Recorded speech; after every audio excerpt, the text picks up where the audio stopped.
is something that is always passed down because energy is the only thing that doesn't dissipate. And Okay, sometimes you have to do that. And it's a different way of thinking about the earth. okay. So let's go right there. When you say energy, right? At its basic essence, at its basic composition, if you say that it cannot be destroyed, it can only be changed or transmuted, then that means this energy was always eternally here. Correct?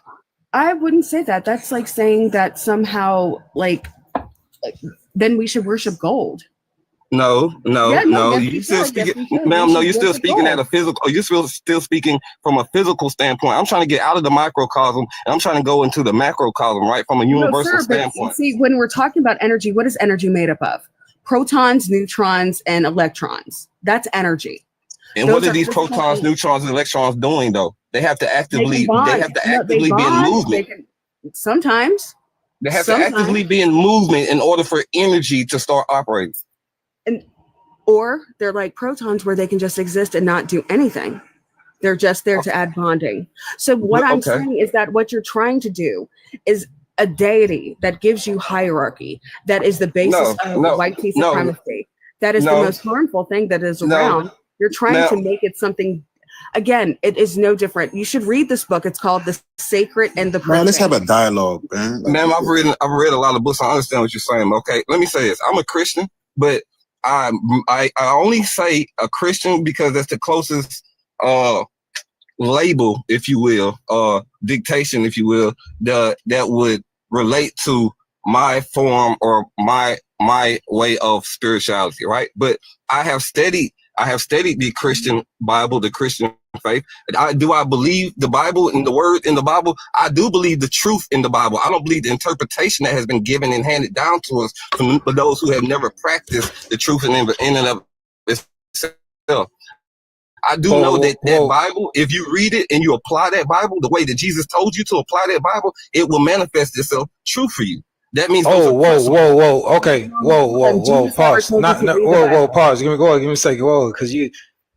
So you said you believe in the truth of the Bible, and you believe that. Let me rephrase that and say the words in that Bible, because those words existed before there was ever what we call a Bible. So you said, so you believe in the words of the Bible, and you believe that. You said what you believe Jesus said. What about the Bible?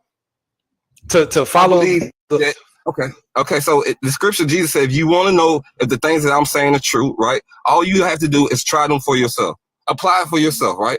I don't see again Jesus as some white man coming talking to us about some eternal truth. So you follow all of the laws that God gave in the Bible to follow. So when you speak of laws, you speak of Old Testament, but in New Testament, he has clearly stated that the two laws that we should basically walk by, which everything else falls underneath, is to love God over everything, and then to love our neighbors as we love ourselves. According to the story in the New Testament, Jesus said that the law will not go away as long as the earth was here, and if you follow all of the laws, then you will make it to heaven. But if you if you don't follow one of the laws, then you will not be called to heaven. He absolutely says that in Matthew in Matthew 5, 19 and 20. I'm not going to fight for the mic. Come on, now that's crazy. So Jesus absolutely says that in Matthew 5, 18 and 19. So again, I asked you again, it's Matthew 5, 18 and 19. So again, I asked you because Jesus said the laws will not go away as long as the earth is here, and you got to follow all of the laws, not just some of them. You got to follow all of the laws of the old. So I understand, again, sir, so I asked you, do you follow all of the laws? Again, sir, if you read the context in which Jesus was speaking, he was speaking to the religious. There's no context. That paragraph is singular, and that paragraph is specifically talking about specifically Jesus talk. Man, that's crazy. Go ahead. One thing I'm not gonna fight for the microphone live, bro. That's just one thing I'm not gonna like. That's why our back was up here for so long, because at least I ain't gonna fight. When y'all say things like we need to know the context. I need y'all to understand if the meaning of whatever we quote does not change, then it's not taken out of context, right? I don't have to quote the entirety of the verse for the like for me to, you know what I'm saying? For if what I said didn't change. Let me give an example. If taken out of context would be like if you said, "Oh, Dreadful said he don't care about homeless people," when the actual quote was, "I don't care that people, say X or make fun of or people think ill of homeless people. Homeless people deserve the rights to da da da da da da da." That's a quote out of context. But when y'all just read to us what's in the Bible, but the meaning of the what we said doesn't change, it's not out of context. Yeah, like I don't get why I think it is. When literally Matthew 5:17 through 20 is talking about the law of the old prophets and only that. And then, the rest 21 through 30, he starts talking about something totally different about your, controlling your anger and things of that nature. And see, this is what I was saying, man. No matter how much we can show you the Bible or whatever, you're still not going to get it. You're not going to believe. That's fine. That's why I'm talking to you in your worldview. I have to go in your worldview first. You know what I mean? I got to crush that. That way you have nowhere else to run. Yeah, because when I asked the young lady, Sums, where did the bacteria come from? She was stuck. She didn't know where else to go. Yeah, just like you're stuck when Dreadful asks you, where does God come from? Sir, I wasn't stuck. Sir, I told one you, thing we do know, it develops naturally when you give it the correct environment. Exactly. All it needs is that's the not correct what environment. shows, man. She could talk. Just like you're stuck when Dreadful asks you, where does God come from? You keep talking. She can talk it, but she can't make it. She can't make nothing. I could sound smart too. I could say the chemicals bound together and all that. I can't bring it to life. She's just talking. Back, where does God come from again? Back, where does God come from? That's what I'm saying. See, and then we have to talk about. See, they have nowhere else to run but God. So that's what I'm saying. So I'm saying because you believe in God. So where does God come from? Okay, so are you? Wait a minute. Are you trying to say that I can trying to say where does God come from? That I can test and try to prove a God like this? Like where does God come from? Where does God come from? You're making an affirmative claim. It's not where he come from. It been here. Yeah. How do you know that? What do you mean? And I just told you. You said, how do you know that? How do you know God has been here and is eternal? Host, remember when I asked you what the qualities of what are the no, I don't remember anything. I'm just. I remember what's happening right now. And then you said, "Well, I would make God like this." Well, I'm remembering. I'm remembering right now, like the present moment. So disingenuous, bro. So what? How do you know God is eternal? It's eternal, right? What you mean? How do I know he's eternal? I know he's eternal. I know it. How? Because, man, you listen. You can see everything. Hey, listen, you can see everything wind down, right? You can see everything wind down. You can see. I mean, yeah. My bad, bro. They think you laughing like y'all got something. We was just dealing with this like. I mean, y'all been got cooked already. Okay, so. All right, back. We've been on you for a minute, bro. All right, back. Back. We're gonna move on to living life. Living life on Mars. Y'all can't prove, man. Y'all can't prove where the bacteria came from at all, man. Y'all just talking. I appreciate you. Okay, I can help you find some bacteria. If you want to create bacteria, it's actually quite easy. You just need to make sure that the environment is warm, that you have a bunch of stagnant water sitting around, and a bunch of bacteria will grow on it. Or you want bacteria? Mold is technically bacteria. So you can literally sit there and just have some water. Yeah. Like, I'm sorry, I get so pissed off when they say stupid stuff like, oh, because he always has. How do you know? Yeah, exactly. And honestly, that's what it's just the God of the gas fallacy. It's just because some things that we don't know. They're like, oh, God did it. All right, so cool. So how do you know that there is a God and God did that? And then they just get to sound like he was just doing. So We was on back for a long time. So living life on Mars. Hi, I appreciate you guys having me on stage. I was just here to I just wanted him to shut up and stop interrupting KG. I'm so sorry. Yeah. I'm not a believer. I'm just going back and forth with people in the comments. And there's actually somebody named Tyrone who's going back and forth with me. I'd love for him to come up on stage because he says scientists already proved the Bible is real. So I don't know what that means. So well, I'm gonna bring up another. Yeah, there's no Tyrone in the request box. So let me. Hey, this. Oh, well, he requested this case, but he ain't. I brought up this case, but it didn't do so. He said no. Oh wait, knowledge is power. Oh yeah, you've been up here before. I remember that name. I'm just listening. You can put me back down. I'm just listening. Oh, all right, appreciate it, bro. All right.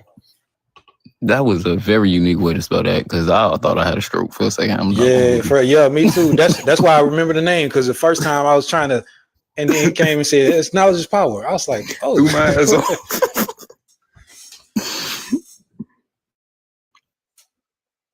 Dang, what's happening? You not coming up? Yeah, I'm accepting these people. They ain't. Let me see if I can join.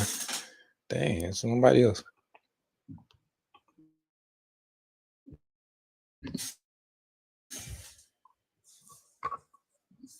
So that I think that means all those people that they have requested, but then I guess they must have left.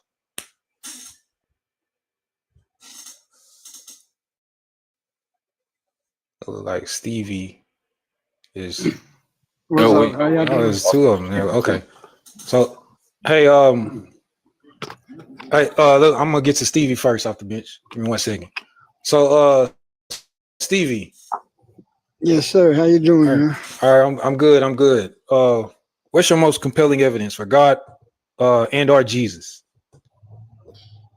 Man, well, we were just talking about earlier how the lady was the representation of water.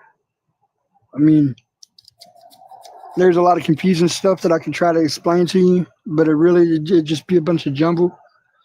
But this is something that you have to experience on your own. It's a personal thing. They tell you in church whenever I was a kid, like I don't go to church, I don't really read the Bible. I've read it, but I don't really get scripture out of the Bible that most people haven't already heard, you know. And I really don't think that we're gonna get truth about a power like we call power God, you know, like yeah, all that is a power. I got you. Okay. So based on what you're saying, you ain't using. Okay. So you said you got to experience it. It's just a personal thing. You got to experience it, right? So they tell you in church you want is okay. Look, check this out. So, is Allah the one true God, or do you reject that? Brother, I think that power works through everybody. Whatever people believe and have faith in, I believe that's where that source is coming from. This is the ultimate source, regardless. Because it says in the Bible, you can't. They do totally different things. God of gods. So let me do this. Then. So do you accept Vishnu? Is Vishnu the one true God, and his son Krishna? No, I don't. Do God's universal. That power is universal. Bro, no, that's a completely different. Bro. That's. I mean, I hear that. You're having a whole different conversation. Right. Yeah, we are. All right, appreciate it, Stevie. Yeah, man. You know. Hey, off the bench. What's up, bro? Yeah, what's going on? All right. So what's your most compelling evidence for God or Jesus? So I just have a question because I'm reading your prompt. So can you explain to me why you don't believe there's a God? Yeah, I just want to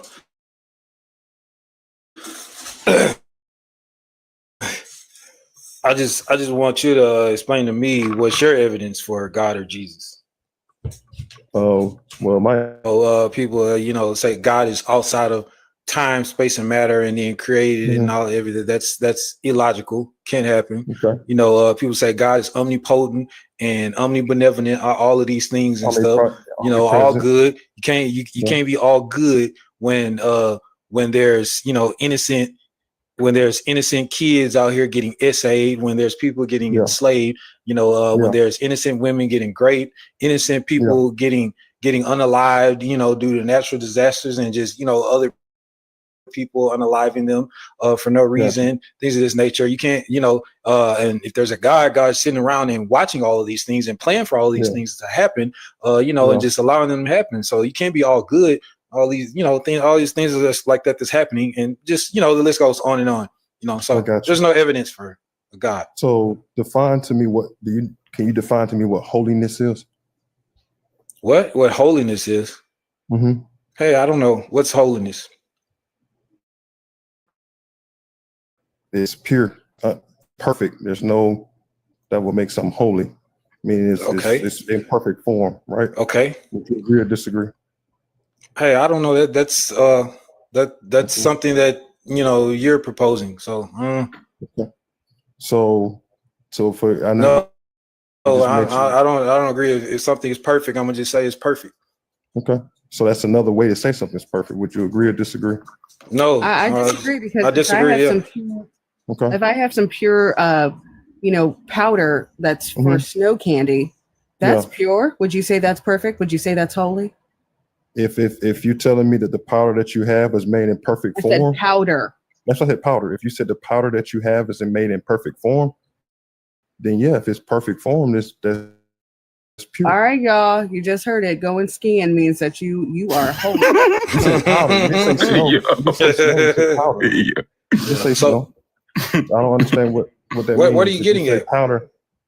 No, I'm just saying I'm really not trying to be argumentative. I'm just trying to understand, because I've come across lives like this, and I feel like that it's always a one-sided conversation, and we're having to try to prove to you something that you don't believe. So I'm just trying to understand why you believe what you believe. Well, can I ask you a question? Yes, sir, Mr. Dreffel. Do you believe, let's say, in like Bigfoot or vampires? Do I believe in vampires? Bigfoot or vampires? I really don't. Bigfoot or vampire? No, sir. No, sir. Okay. Do you think that even with, for example, with all the quote unquote evidence of Bigfoot that exists, right? We have, you know, YouTube videos. I've never seen people catch God on YouTube, but apparently there are these alleged YouTube videos of, you know, Bigfoot or Sasquatch. Sasquatch in the forest and things like that. But even with that, it's not compelling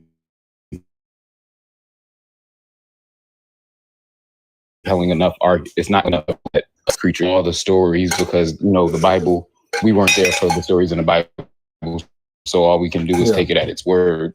Yes, sir. But there are plenty of stories about vampires. But I'm willing to bet that you don't sleep with like garlic cloves around your neck, and you don't sleep with a wooden stake, right? No. Right. Just in case vampires exist, you don't do that. So I guess in the same way you have these stories and there's this quote unquote evidence of like Bigfoot being caught on camera by thousands of people all over YouTube, even though like all these people have had these experiences, it's not enough evidence to convince you that they exist. And I think that's where, you know, we as atheists stand, right? A lot of people claim a lot of gods exist, but there is no compelling evidence to, you know, support that claim. And so it's not hold on one second. I'm sorry. My bad. Go ahead. But no problem. But it's not up to us as atheists to disprove something. It's up to the people who have made the claim to support that with evidence. Got you. Okay. So follow-up question. So as a people of being atheism, do you believe that everything just came from nothing? You're talking about like the Big Bang? I'm just whatever y'all want to call it. I don't know. I don't know if y'all call it Big Bang or y'all just the Big Bang. The Big Bang just says that the universe is expanding, and you know, and we know that to be true. It doesn't account for like the origins of the universe. But if you're asking us, do we know where these things came from? I would say no. Scientists are still studying like what was this quote unquote starting point, if there ever was one. And you know, I think the beauty in science versus religion is that religion makes backflips to make itself right. And what I mean by that is, for example, when we look at the Bible, at one point in time, like scientists were literally being burnt to the stake, especially when we look at like medieval Europe and you know, Christian nations, that because the Bible at one point said like the earth is flat, right? And people took that to be literal. And so when scientists came out and say, yeah, that's not really true, it was blasphemous. You know what I'm saying? But now, fast forward to 2025, Christians have to flip it and flip and make and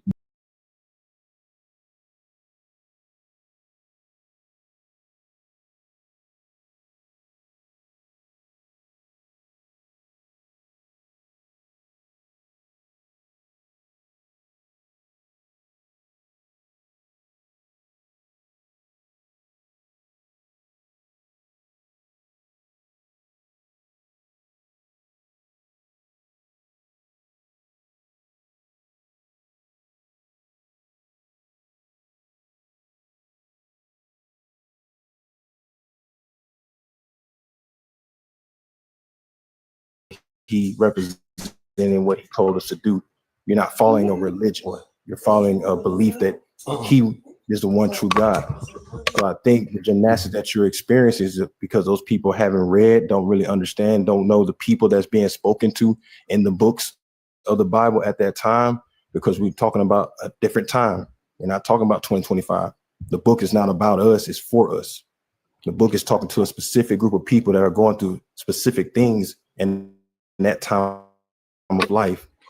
It's not for people of 2025. It's a reference. It's a guide. It's like a map. Hey, if you hey, off the bench. Yes, sir. Because you just mentioned following Christ. So yes, sir.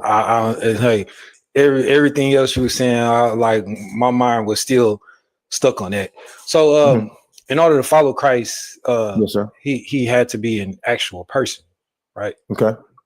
So what evidence do you have that he was an actual person and not just a character in a literary repressive myth? Well, I would say the different monuments of, you know, in Israel and different places that he is specified to be. You go to those places and it's real. It's not fake. You're saying a statue or no, not a statue. I'm just saying a building depiction of him. No, I know. I think you said I think the depiction of him is false. I think we all can agree with that. It's that Jesus is not a blue-eyed white man.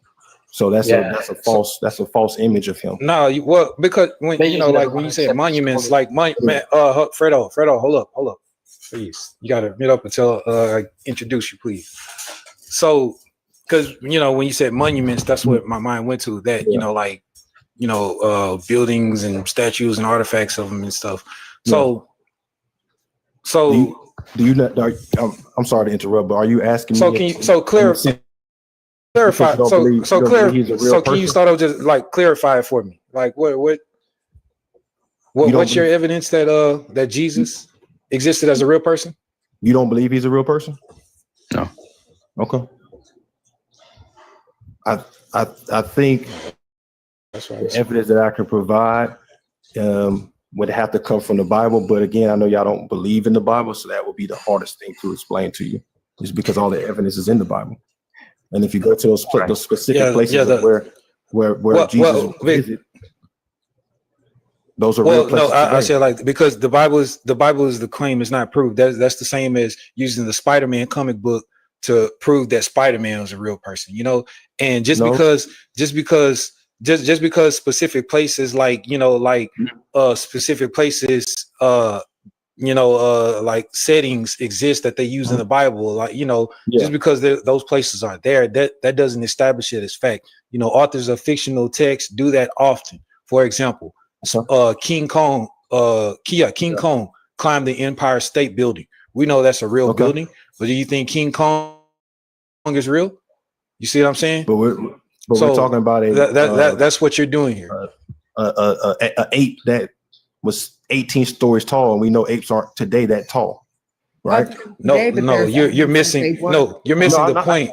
No, I'm not missing the point. I hear what you're saying. You said because Okay. You said that you said because places in the Bible exist, that are in the Bible, you think is, like the authors of fictional text use real places in their fictional text all the time. Like, the real Empire State Building, because they write it as the fictional King Kong,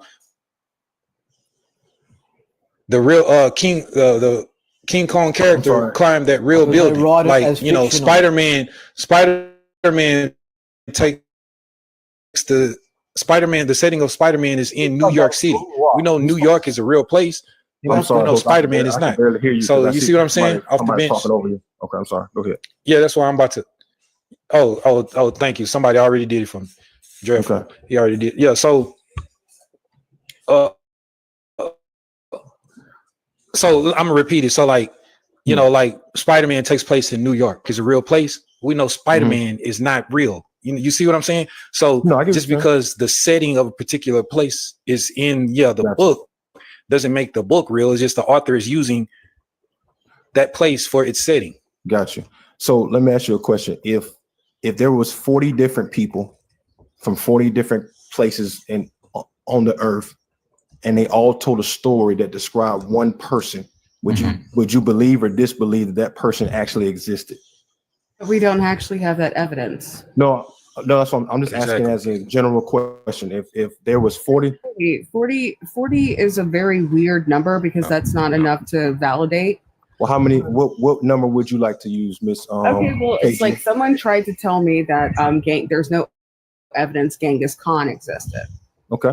Okay, that's an interesting point of view.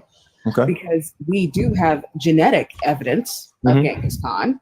Okay, we do have written confirmation from other kingdoms around the exact same time confirming this person existed. Okay, we have the own writings within China and Tibet that confirm that this person existed. Okay, we have the the Japanese also have documentation confirming that they did trade and exchanged his daughters for 2 of their sons. Okay, that is a confirmation.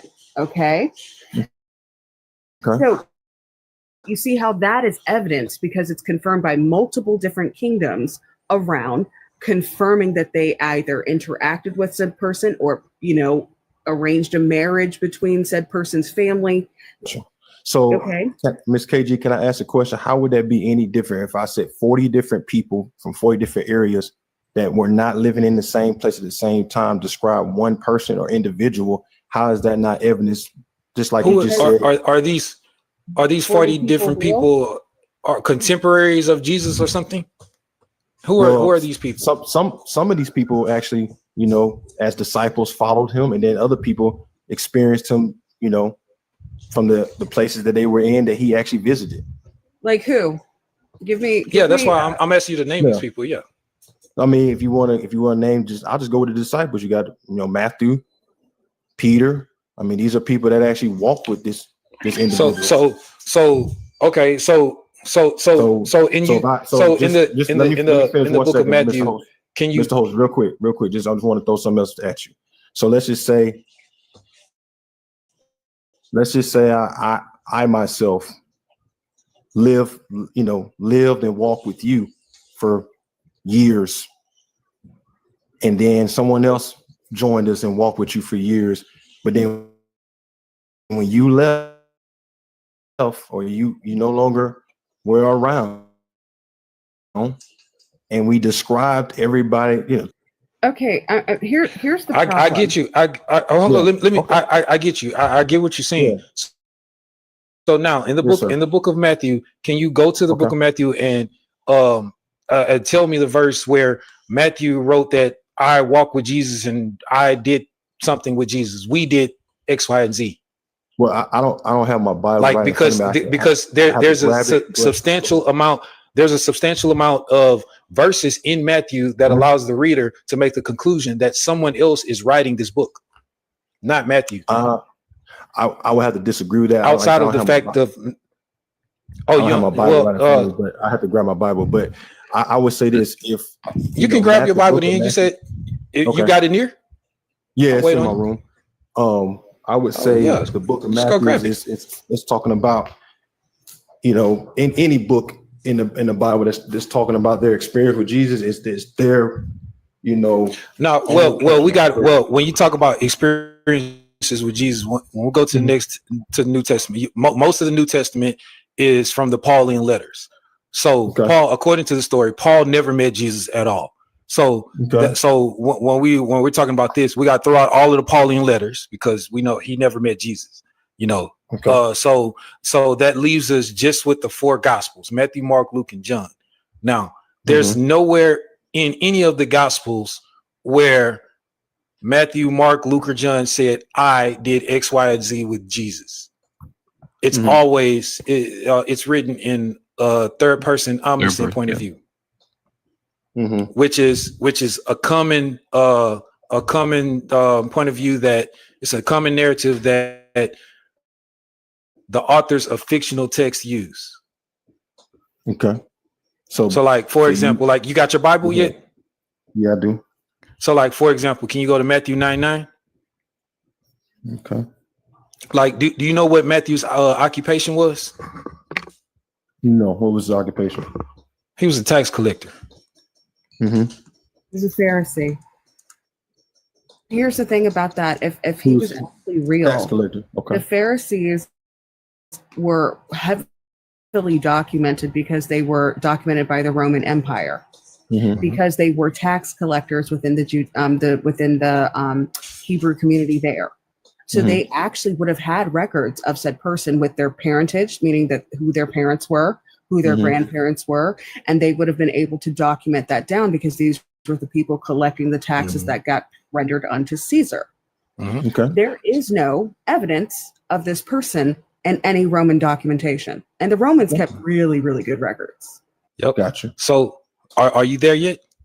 Yeah, I'm here. You said so 9:9. Matthew 9:9, and it says, as Jesus went out from there, he saw a man named Matthew sitting at the tax collector's booth.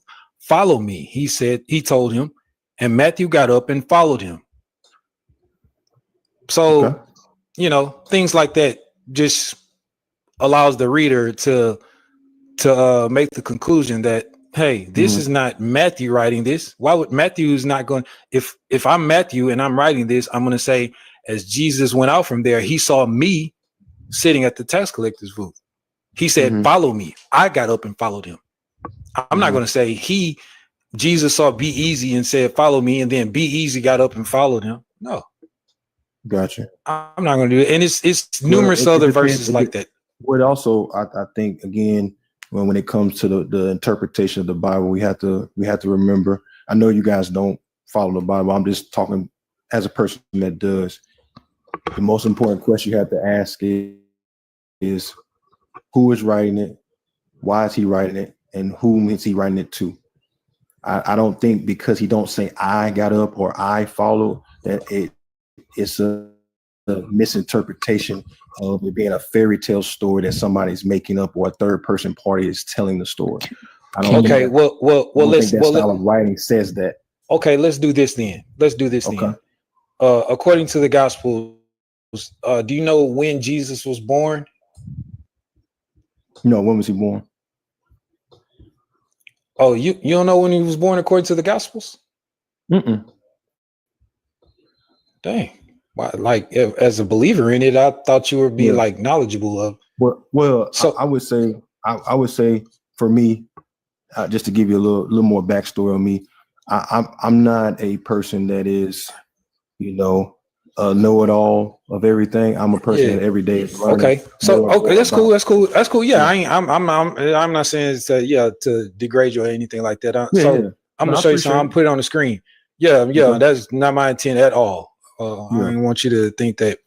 So no, I don't take no offense, brother. I appreciate the opportunity to have a conversation with you. So, no, that's not the Matthew one. Let me put the Matthew one up first. So, this is the Matthew one. This is Matthew 2, verse 1. So, in the time of King Herod, after Jesus was born in Bethlehem of Judea, 3 wise men from the east came to Jerusalem. All right, we can stop right there. So, Jesus was born in the time of King Herod. This is Matthew. That's Matthew 2:1. All right. So King Herod King Herod was unalived in 4 BCE. That marked the end of his reign. He was unalived in 4 BCE, and then his son took over because he was unalived. All right. Yep. So Jesus had to be born in at least about 4 BCE. This is according to Matthew, his supposed disciple, right? So you know what the problem with this is? Okay. According to Luke, this is Luke 2:1. In those days, a decree went out from Emperor Augustus that all the world should be registered. This was the first registration and was taken while Quirinius was governor of Syria. Census in 8, and then when Quirinius was governor, that's why Mary and Joseph were in Jerusalem, because they went to register, and they registered and had Jesus during when the time Quirinius was governor of Syria. I always butcher his name. I'm always gonna do it. I don't know why. It's okay. But yeah, it's just one of those words. So many people have corrected me so many times, and I'm still gonna do it. So I just accept it. Yeah, you're good. So you're good. So you know what the problem with this is? Quirinius was governor of Syria in 6 CE. So you got Matthew that said he was born in 4 BCE, and you got Luke that said he was born during the time when Quirinius was governor, and that's 6 CE. So you got a 10-year gap. You got a 10-year gap, and you got a 10-year difference. And these are gospels. These are the gospels that wrote this. And also with this, according to the Bible, Jesus started his ministry at 30, right? And then he was unalived at 33. Correct? Are you familiar with that? So and according to this one right here, okay, so if Jesus was born in 6, if he started his ministry at 30, that takes it to what's that, 36 CE. And then he was unalived at 33. So 3 years later, that would be 39 CE. You know what the problem with that is? Pontius Pilate was removed from his position of procurator. I'm sorry, not procurator, prefect in 36. Pontius Pilate unalived also in 39. So if Jesus unalived, according to this timeline, if Jesus was unalived in 39 CE, then he couldn't have been unalived by Pontius Pilate, the orders of Pontius Pilate, because Pontius Pilate was removed from his governmental position 3 years prior. Okay. So what I'm saying, so go ahead. So the math ain't mathing. Got you. Well, and it's so many inaccuracies and contradictions and stuff like that.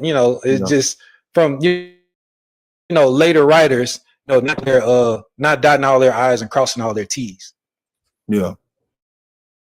Well, I think one of the issues we run into, just like with any history book or any historic, piece of information that we have to go off of in the time we live in, there's going to be discrepancies, not only just in the Bible, but in all forms of knowledge that we receive. I would agree. I would think that. I don't think anything is 100% absolute. But I think it's about, again, making sure that you understand why was it written, to whom it was written to. Oh, come on, man! It don't matter who was written to. Them. The math is the math. If things happen at a specific time frame, the date is not going to change, regardless of who you're writing whatever to. You can't. And just another one. Like we have people like Philo of Alexandria, Pliny the Elder. Let's center on Philo of Alexandria. And Philo of Alexandria was born before the supposed time of Jesus, lived during and he transitioned after Jesus. He transitioned in 55 CE. Philo of Alexandria was a Jew. Philo of Alexandria wrote extensively about things that was happening in Judea and in Jerusalem. Specifically, he dedicated a whole chapter in his book, Embassy to Gaius, on the things that Pontius Pilate was doing to the Jews. As Philo was also a Jew, and he was just detailing all these cruel things that he was doing to the Jews. Now, in Philo's work, there's no mention of Jesus at all, or none of those biblical accounts that Jesus did. And I find it very odd. in Matthew, it talks about like a literal Walking Dead episode happened when Jesus was unalive. So I find it very peculiar that you have literal people getting up out of their graves and walking around, and nobody mentioned it. Mm-hmm. That's an interesting optic that you're looking at it from. But again, like I said, there's over 400 witnesses that said they, all right, name one of the 400. Name one of these 400. I don't know any of the names of the 400 people. But so why say there's 400? Because that's what's accounted for. That's what's been written. Accounted for where? By whom? In the Bible. By who? No, it's not. Okay. You talking about what Paul wrote? Paul wrote what somebody told him. Somebody told Paul that is 500 witnesses. Okay. That's all he wrote. So again, and Paul wasn't real. Paul was a pseudonym that was used by a man named Marcion. There was no mention of any Paul or any of those Pauline letters until the year 144 CE. Okay. That was the next century by a man named Marcion. Because Paul never actually interacted with Jesus, if we're really even just going to go by that. He wasn't even born until, 80 years after Jesus was born? Mm-hmm. Or unalived? 80 years later. Okay. So he wouldn't have had a witness. Now let's keep going. The rest of the things that are attributed to Paul were written by his disciples almost 300 years after the supposed Jesus existed. Mm-hmm. So you're not even getting firsthand accounts from those people because they're going by what they were told by somebody who told them. Mm-hmm. It's like they were playing telephone. Okay. Yeah, not what KG done. According to the story, Paul, Saul of Tarsus, he was born in 4 BC, according to the story. Mm-hmm. But that doesn't actually, it's not accurate because when you go into the actual Pauline text, when he talks about traveling to the different places, mm-hmm. those places hadn't been Christianized. They had still been Jewish. Yeah. And also when you're talking about the Roman expansion, it still doesn't track. The majority of his writings are from his followers, not for him. He's literally only 3 books can truly be attributed to the person who calls himself Paul. Gotcha. The rest of them are written literally hundreds of years later, and they did that by carbon dating it. It doesn't match. And that is why when you get to the Pauline text, even in those texts, they actually contradict a lot of what Jesus says. Like the red words, they absolutely contradict. Most of what Jesus said. So how can he be a follower when everything he's done has been contradictory to the actual words of Jesus, if he was so divinely inspired?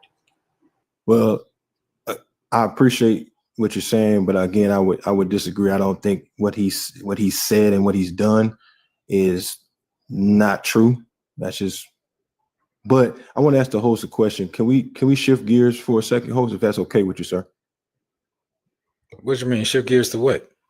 Because earlier when I got on, you made some comments about people being raped, people being unalived, and God allowing those things to happen and just sitting around and just letting those things happen. I just wanted to go there. That's okay. Oh, so yeah, forget the Jesus stuff then. Because all this stuff was brought up. It's not forgetting. I was just asking to shift gears. But if you want to stay on Jesus, we can. No, we should. You like, hey, that makes sense. I got nothing for it. So, so yeah, we can. Well, yeah. So you don't think that people should believe in factual things? No, I think that you can. I do believe that there are, there's just straight truth that we can always, use in our lives to help us along the way. I don't have a problem with that, with people believing in factual things. You don't have a problem with, so you don't care if people believe in factual things or not? No. I mean, I would hope people would believe in some factual things. I would hope people would live in truth. I would hope those things, but I know the world we live in, a lot of people don't. A lot of people choose to live other ways and think other things and feel other things.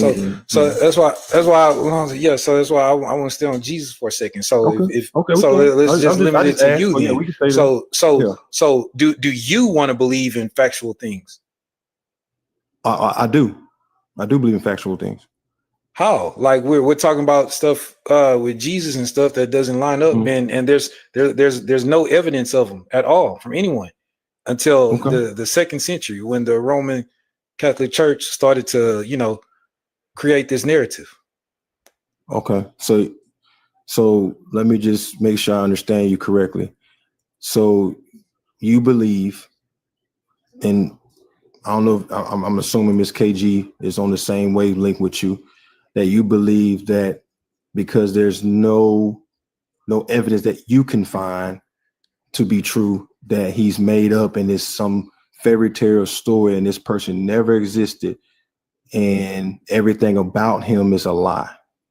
Well, yeah, you know it's a fairy tale made up story because a lot of the supernatural things that he did in the Bible is exactly what other mythological deities of other myths did, and they existed well before the Jesus narrative. Gotcha.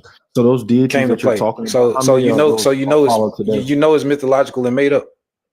So those deities that you just mentioned, how many of them are followed today? Oh, shoot, a lot, all of them. Okay. Yeah, all of them still. Okay, so what do they center around? Those deities being a mythical, made up creature, or being something that's a higher power? To their followers, it's a higher power to them. Okay, so isn't that the ultimate goal? Is being closer and having a relationship with the higher power?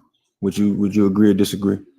That's okay. So if I have a brain tumor, okay, and I literally start seeing things, and I think that I can ascend and that I'm a god. Well, I think that's a little. Someone starts following KG, I think that's a little. That means extreme. I started a cult. I think that's a little extreme. That type of David example. Koresh did the same thing. What's his name? Jim Jones. He did the same thing. Okay. Yeah, he did. So those are people who started cults. Okay. Again, off the bench, and that's kind of irrelevant too. And also those other deities from their myths and stuff, their followers know that it's mythological. Like Hinduism with Krishna and stuff, because a lot of the things that Krishna did is are some of the same things that Jesus did, and Krishna is thousands of years older than Jesus. And like the followers of Hinduism, they know it's a myth. Like Hinduism doesn't believe in like a god like the Abrahamic religions. The Hinduism pantheon, their spirituality is energy centers, and I heard y'all talking about that earlier about energy being proton, neutrons, and electrons and all that. So, and I will ask the same question that I believe the gentlemen were trying to ask. I know they was going back and forth with y'all, but what I think for me, again, getting onto this live, I appreciate y'all allowing me to have a conversation with you, because I'm just trying to understand. I'm not trying to sway you one way or the other, because I believe that we both can agree that you believe what you believe and I believe what I believe. But I'm just wondering if there is no God, if there is no Jesus, if there is no nothing, then how can you agree to anything being true? Okay. Wait. How can we not say that everything that you've been told, because you've been told or you saw it or you read it somewhere? How do you know for a fact? Because you say you want to live in a future. Can I ask why do we need a God to know if things are true? No, this is my question to you. Okay. Why do we need a God to know if things are true, right? Like when it comes to science, right? Yeah. We typically, the idea behind it is that it should be retestable, meaning like if you get one result, when I do the exact same thing, like if you write down your methodology and I copy your methodology word for word, bar for bar, I should get the exact same result, if not a very similar result. Why do we need a God to believe that, what I'm saying, to observe that kind of truth? Because God is the creation of all existence. How do you know that? Yeah. Because let me ask you a question. Well, I'm gonna ask you a question. I'm gonna answer your question. Hold on one second. So how do I know that? Is because I I think my eyes give me visual of a creator because of the things outside of humans. Everything else is perfectly aligned. We're the only beings on the earth. What's perfectly aligned? You don't think it? You don't? Okay. No. I don't know. I don't know where y'all live in the world, but I live in an area where there's a beach, and on that beach, the ocean comes to a certain point of the land, and it stops, and it don't go past that point. The clouds in the sky, the birds and the animals of this world that do everything. That's during certain seasons and certain time frames, different time frames, or water levels rise and fall. Like for example, in the future, certain areas of the country are going to be completely underwater. Where are you getting that from? Science. Science says that there's going to be parts of the earth that's going to be completely underwater. Absolutely. Okay. Yeah. Where are y'all getting that from? Like you said, science, but what? So we know certain islands, certain land bridges have completely gone underwater. We know again, as when we talk about, like, for example, the polar ice caps. Sorry. When we talk about the polar ice caps melting. Yeah, I got you. You right? good, Drift. It's like if for example, I guess this is the more simplistic way I could describe it to you. But if you have a cup full of ice, right? The issue with the whole polar ice cap melting is that maybe you got a little bit of water in a cup full of ice. It's not a lot of water at first, but once that ice starts to melt, the water level rises, right? So yes, there are going to be land masses that are underwater at some point in time, or even when you talk about like how the water on your beaches that you live by, like, come to a certain point and then stop. That does not happen when we talk about tsunamis. Like, the water goes all the way back and then floods the entire, those are special occasions. It's not a normal thing that happens. Right, but it wouldn't be perfect. No. But what I mean by being perfect alignment is that there are things that human beings ourselves, we have no control of because it's already perfectly placed and it does exactly what it's supposed to do on its own. Name one. But there's nothing perfectly placed. Name one. I need you to tell me name one perfectly placed thing. Name one perfectly placed thing. I mean, we can start with the planets. They're perfectly placed where they are. Yeah. Are they? Are they not? Have you been to Jupiter? Have you been to Saturn? Have you been to Mars? Or have we're going to sit there. We haven't had. You think we're going to get to Mars? I'm asking you. This is the issue I'm having with that. Yes, ma'am. Is that okay? Let me ask you this. Okay. If they were perfect and they were perfectly placed, then why can't they be habitable? Well, we don't. I don't know what y'all believe when it comes to the planets, but if we're gonna go off you guys' ideology of believing in science, science explains things. So if we can't get somewhere because the space between the planets don't allow us to be able to get there, that doesn't mean that a planet is not habitable. Yeah. We haven't been there. So how do you know it's perfectly placed? Again, because that's a good question. Where the center of would you say the center of the universe is the sun, right? Or our universe that we live in? No, absolutely not. Okay, so what's the center? If you want to be technical, if you want to be extremely technical from like a astrophysical astrophysics standpoint, like every point of the universe is technically the center of the universe because of how the Big Bang works, because everything is expanding all at once. Every point would technically be the center.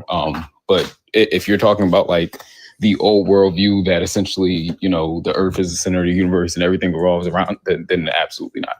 No, I'm not stating that. What I'm saying is basically you have the sun and then you have the earth, you have Mars, you have, all the 9 planets that has been, brought to life to us, right? They all perfectly align with each other. Well, when you say perfectly aligned, do you mean like as far as like the space, like for example, people will say, I'm not saying like straight line. I'm not saying straight line. No, that's not what I was gonna say. I'm saying like people will say, for example, the earth is the perfect distance from the sun in order to sustain life. Is that what you mean? Like something like that? Yeah, that's what I mean. Well, you do understand the earth can be millions of miles closer to the sun and we'd still be able to be alive. Like we'd still be able to live. Yeah. So like when people say it's perfect, it's like, that's not really true because we can live. There's literally what's called the habitable zone. So we could literally be much closer or even a little further from the sun and it wouldn't affect us. Mr. Dreff, I hear what you're saying, but we're not though. We're placed where we are for a reason. As of right now, you do realize like solar systems and places they expand, they can get smaller, they can become out of line. And we actually have like you do realize we're not the only solar system, right? Yes, ma'am. I understand that. So I'm going to ask you this: if we know that there are other galaxies, other solar systems, where where they could also have another sun, where there's all these things in these other galaxies. Do you think that we're unique? Do I think we're unique? Yeah. In this solar system, yes. But in the next solar system, no. See, that's the problem. You see, you can't. Why is that a problem? I can't talk about a solar system I've never seen or been a part of. No, but my point is the fact that there is a mere existence of other galaxies. Got it. The fact that there are so many other solar systems would make it so that this whole idea of this magical creator God who sprinkles magic fairy dust on the earth to make us would be absolutely insane. I don't understand. I think when you place the type of, I don't know what word I want to use. I guess when the way you explain who God is as a magical pixie dust type person or type thing, I think that's where you lose me, is because for a creator who is all powerful, I wouldn't think that he's sprinkling pixie dust to do anything. I would think that. So if he was actually all powerful, this is the problem I have with you guys. Okay. Why, again, in order for God to exist, God created Satan or Lucifer. God created him, gave him the power to harm. Is the only one, honestly, because Lucifer's actually never done, like, Satan never did anything wrong. Why you say that? He hasn't. Why you say that? Because in any example within the Bible of Lucifer acting, it has always been with God's acquiescence. Lucifer and Satan, they cannot move without God's agreement. So again, that means God is the one who has created this dynamic. Okay. So how can something be all good, all loving, all knowing, all blah, blah, blah, and yet still need to create a being that he gives permission to harm everything else as his scapegoat? Wouldn't that make your God slightly diabolical, just in theory? And then if we're going to, again, if God, and in the beginning, God created the heavens and the earth, that's in Genesis. Again, that is stolen from a Syrian folktale. Additionally, if we go back to the Assyrians and we start looking at their absolute, their mythologies, again, Yahweh is a war god. Okay. Yahweh is a war god, specifically worshipped by a group of people from northern Iraq. Yahweh, in all of his behaviors, is a war god who creates hierarchies, who covets, who is aggressive, who is harmful. Okay. So that is the God of your Bible. That is your God. That's why there's such a shift in the Old Testament to the New Testament. And even when we're talking about Elohim, who is, Jesus or Yeshua, whoever you want to talk about, Yeshua is still a Jewish man. Yeshua was never a Christian.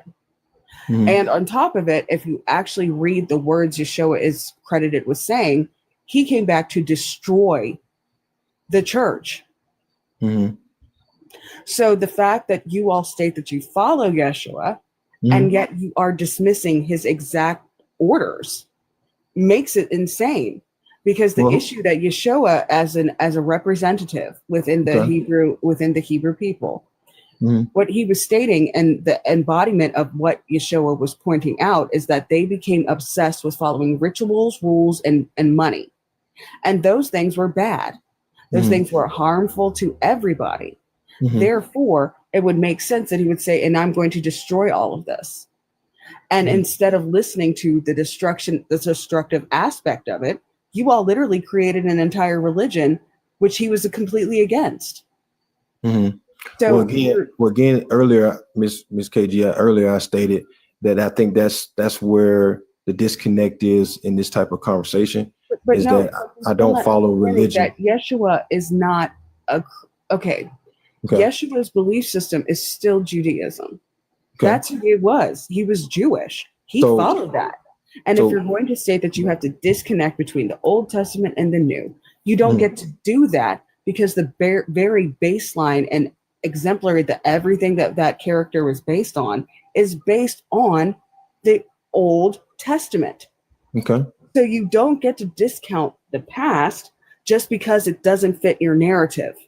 And that is also how we can state that there is very little objectivity within your magic book.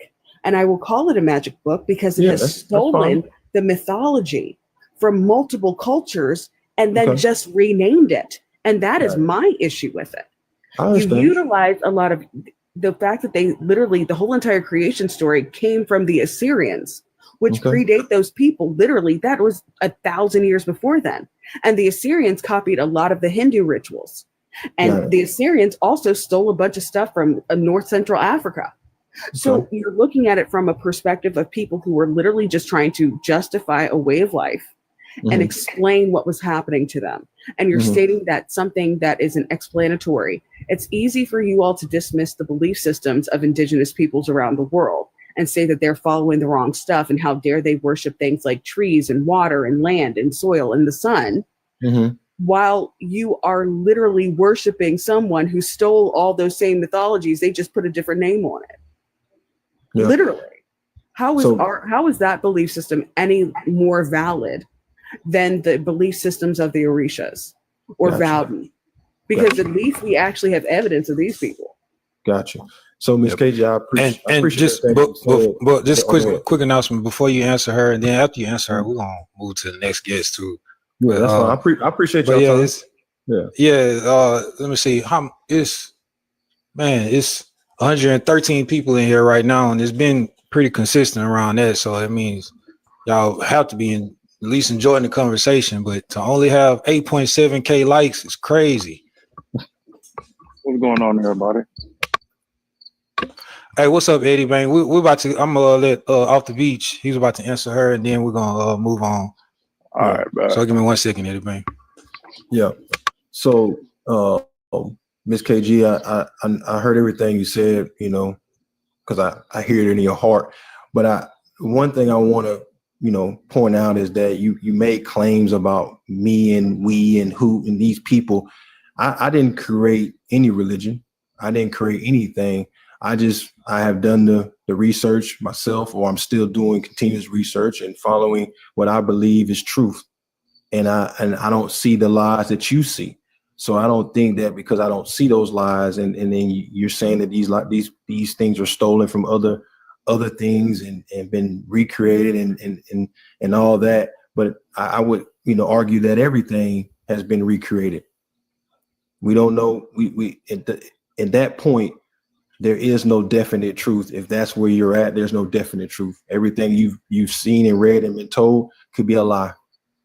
Okay, cool. And then that goes back. It goes back to my original. I just want to point this out to you. And then let me finish my statement real quick. Okay, let me finish my statement. Then you can go ahead. I promise I'm gonna let you go, because then that goes back to my original point when I came up here to this panel. Is which I was saying what you're saying. I asked this question of what's the point of what's the point of the conversation? Is the goal to, because I know Mr. Be Easy, I've seen in his comment, he said he want to deconstruct religion. So is it the goal to deconstruct religion so people don't believe in anything? Or is it to actually bring people to truth to where they actually really know what's going on? Because I feel like there's no real point when you just say God don't exist, you don't need God, you don't need anything, you just need yourself. And that's where I think, Christians who follow Christ, not follow religion, not follow these things that have been brought into the church that are not of Christ, that are not of his doing and his wants for the people. When you point only to those things and not really understand what the experience and the relationship is like with him versus, and y'all more of a worldly or however you deem where you find your peace at, that's I think I got the point is like I said, I think that people should believe in factual things, and specifically with the Abrahamic religions, I definitely have a disdain with them because with people that look like me, I have a disdain with them because you're following the religion that was given to you through whip and chain. Gotcha. Well, I would argue, and that's crazy. I will argue that just because the people of a time that used a particular book in vain, that doesn't mean that book was supposed to be used that way, or that they used a particular book in vain. What's vain about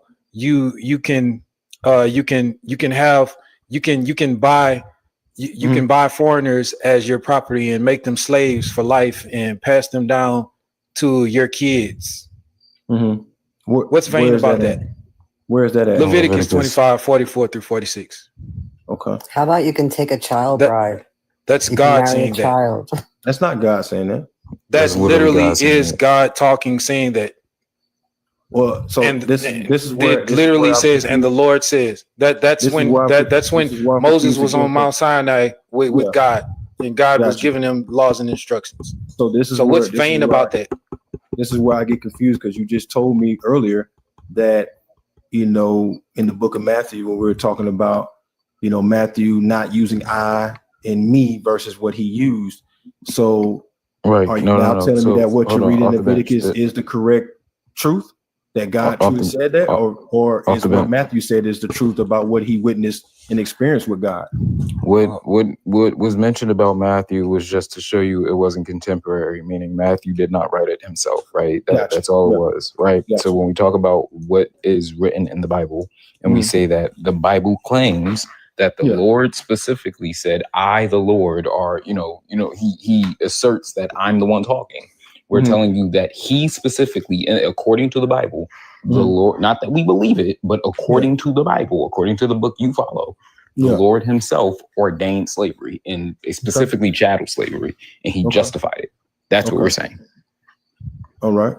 So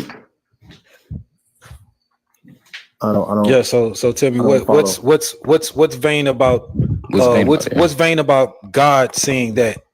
Because according to what I know about history, specifically to what people that look like you and I'm assuming you look like me as well, went through in the transatlantic slave trade. That's exactly what happened to our ancestors in the transatlantic slave trade. Exactly what God said to do.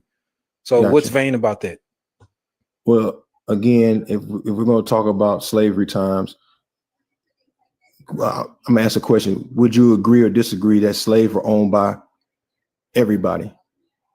What? Meaning people that look like us. You're justifying slavery. No, I'm not you justifying slavery. No, they weren't. I'm asking a question. There was no black slaves? You're answering black slave owners? The question. There was no black slave owners? No. Slavery in ancient. Okay, let's look at slavery. Slavery was not a lifelong thing in most places. Slavery was either punishment because you lost a war. You were in debt. Hold up. I'm sorry. No, KG, I'm so sorry. No, because he trying to no. I want to stick on no. What's vain? I don't care who on who and what. No, but God, this God of the Bible said specifically, and I assume that you pulled it up now and you're looking at it. So he specifically said you can own people, you can buy your foreigners. He's telling his people you can buy foreigners as property, and you can make them your slaves for life, and you can pass them down to your kids. Again, so what's vain about that? How is that using the Bible incorrectly? No, what I'm saying is that you was talking about people that look like me and you that were being enslaved, and that book was being used to the reason why that was happening. Is that not what you were saying, or did I misunderstand you? people that look like you and I getting this book and this religion from people that enslaved you and I. Yes. European. So I'm saying the people that did that used the Bible as in vain of saying that this is what is supposed to happen versus bro, they wrote this stuff in to justify what they were doing. Okay. Literally. It specifically says that, and I'm paraphrasing, but it specifically says that God said Israelites cannot enslave each other because God brought them out of Egypt and they belong to him. But Israelites are 100% allowed to go to foreign nations and enslave other people, make them their slaves for life, and pass them down. Pass them down to their kids as chattel, which is exactly what Europeans did, which is exactly what the Pope sanctioned before the start of chattel slavery. So, like, it's quite literally word for word, bar for bar, what happened. Gotcha. So you mentioned the Israelites. Are the Israelites? Are they the original people? No, I don't believe that, but I don't think that justifies anything. No, I'm just asking a question. I'm not. I'm answering you. I don't personally believe that, but I don't think even if they were, that justifies anything. There's never going to be a justification for slavery. But I would just, to B.A.S.H's point, when we talk about like Black people getting this book from our enslavers, right? Even if you want to argue, because I heard you say something along the I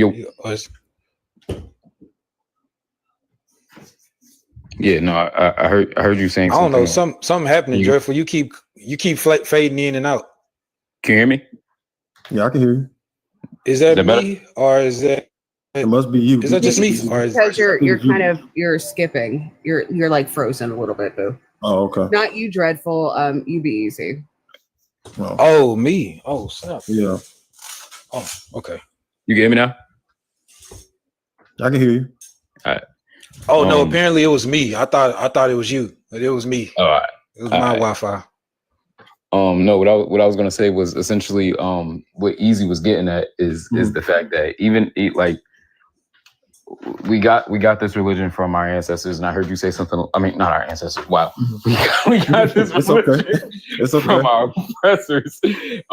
And I heard you basically argue that, well, just because people used it in the wrong manner and this, that, and the third, which okay, fine, right? Even if I give that to you, I would argue, I would ask you this, right? And it's not something that you got to answer right now. It's just something I would like you to consider, right? Gotcha. If are the people who oppressed Africans, are they still in power today, like systemically, when we talk about like who makes up the majority of the laws in the US and who has the most, who like, according to the status quo, who was actually running it? Would you argue that the white man is systemically still in power? So is it quick? Yeah, because there's a follow-up to this. That's what I'm asking. Yeah. Would I argue that the systemically speaking, like Black people are still under the boot of oppression in America? Got you.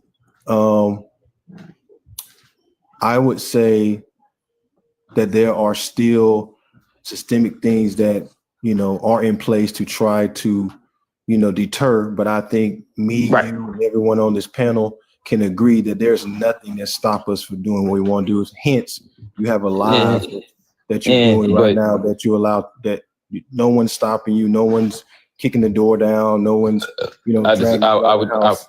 I would disagree with that, but that's another conversation. My point essentially is this, right? That when we talk about, like, again, as Easy pointed out, like, your oppressors giving you this religion, your oppressors were actively praying to keep you oppressed, while the oppressed was actively praying to be freed. 400 plus years, God was answered. If this God exists, and if this is the right religion, your God was answering the prayers of your oppressor for 400 plus years. And then we are in the year 2025, and your God is still answering the prayers of your oppressors. As we watch things like what happens with Breonna Taylor, what happened with George Floyd, what happened with Mike Brown, Trayvon Martin. We can go down the list. We can name different systemic oppressions that exist amongst Black people that do not exist amongst white people. Your God is actively answering the prayers of the people oppressing you. And but for whatever reason, we as Black people are supposed to follow this religion and not question anything about it. We're not supposed to assume that God, for whatever reason, just does not like us. Mr. Dreff, I want to say this. I think it's very interesting that what you just said, but and I know you said this. That's a different conversation for another time. I'll just throw this little bit in. So you feel that we're still oppressed, but I would say we're not oppressed to the extent of 400 years of slavery. I feel like like you said, my God is allowing the oppressors to still oppress us. Again, I don't believe that we're oppressed because, again, I don't think there's nothing that you can't do that a white man or a blue man, a green man or a yellow man can do in the day we live in. So in that regard, and then all the situations you talked about are isolated situations that were horrible events that happened to people of color, not disagreeing with that. What is the majority? But I would say that the bigger issue that we have as a community is with ourselves, not with other people. I would just argue that, and again, I don't want to get too deep into that, right? But I would just argue that you're saying that there's nothing we can't do and that we're not technically still under the same oppression. I would argue that we have always been under, at least Black people have always lived under a fascist regime. This is not new. Now it's exacerbated because of what we're living under now, right? But I would argue we've always, I would say, for example, redlining, our gentrification is still redlining. It's just got a rebrand, right? Like segregation, like our schools are still disgustingly segregated, right? This is nothing new. We've always lived under this. We've always been living under this oppression. Even if we look at what's happening today, majority of people being snatched off the streets are Black and brown, right? So we don't have to imagine this is happening.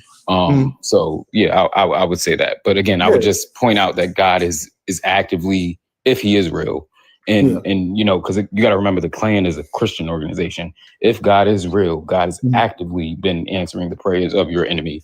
But I'm supposed to follow him.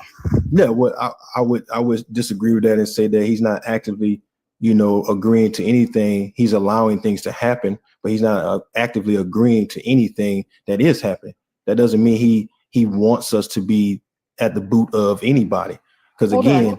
No. Hold on, Miss KG. Hold on, Miss KG. Let me finish talking to Mr. Trevor. No, because I'm going to counter you because you said if he's allowing it, what is that under legal terms? That is aiding and abetting. No, it's not aiding and abetting. Yes, it is. If you were sitting there, yes, it is, sir. If I'm Miss KG, can I ask you a question? Yes. Let's say you created something.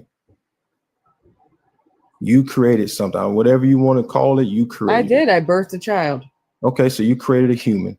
But yes, I created a human, and if I were to sit side by side and allow my child to starve and not enter and not act, I would be charged with his unalivement. Got you. So let me according to the story, he took his people out of bondage in Egypt and slavery. I think so. According to the story, so why you didn't do it for us? So he has. Are you in chains? And are we in chains today? Technically, yes, under a capitalistic system. We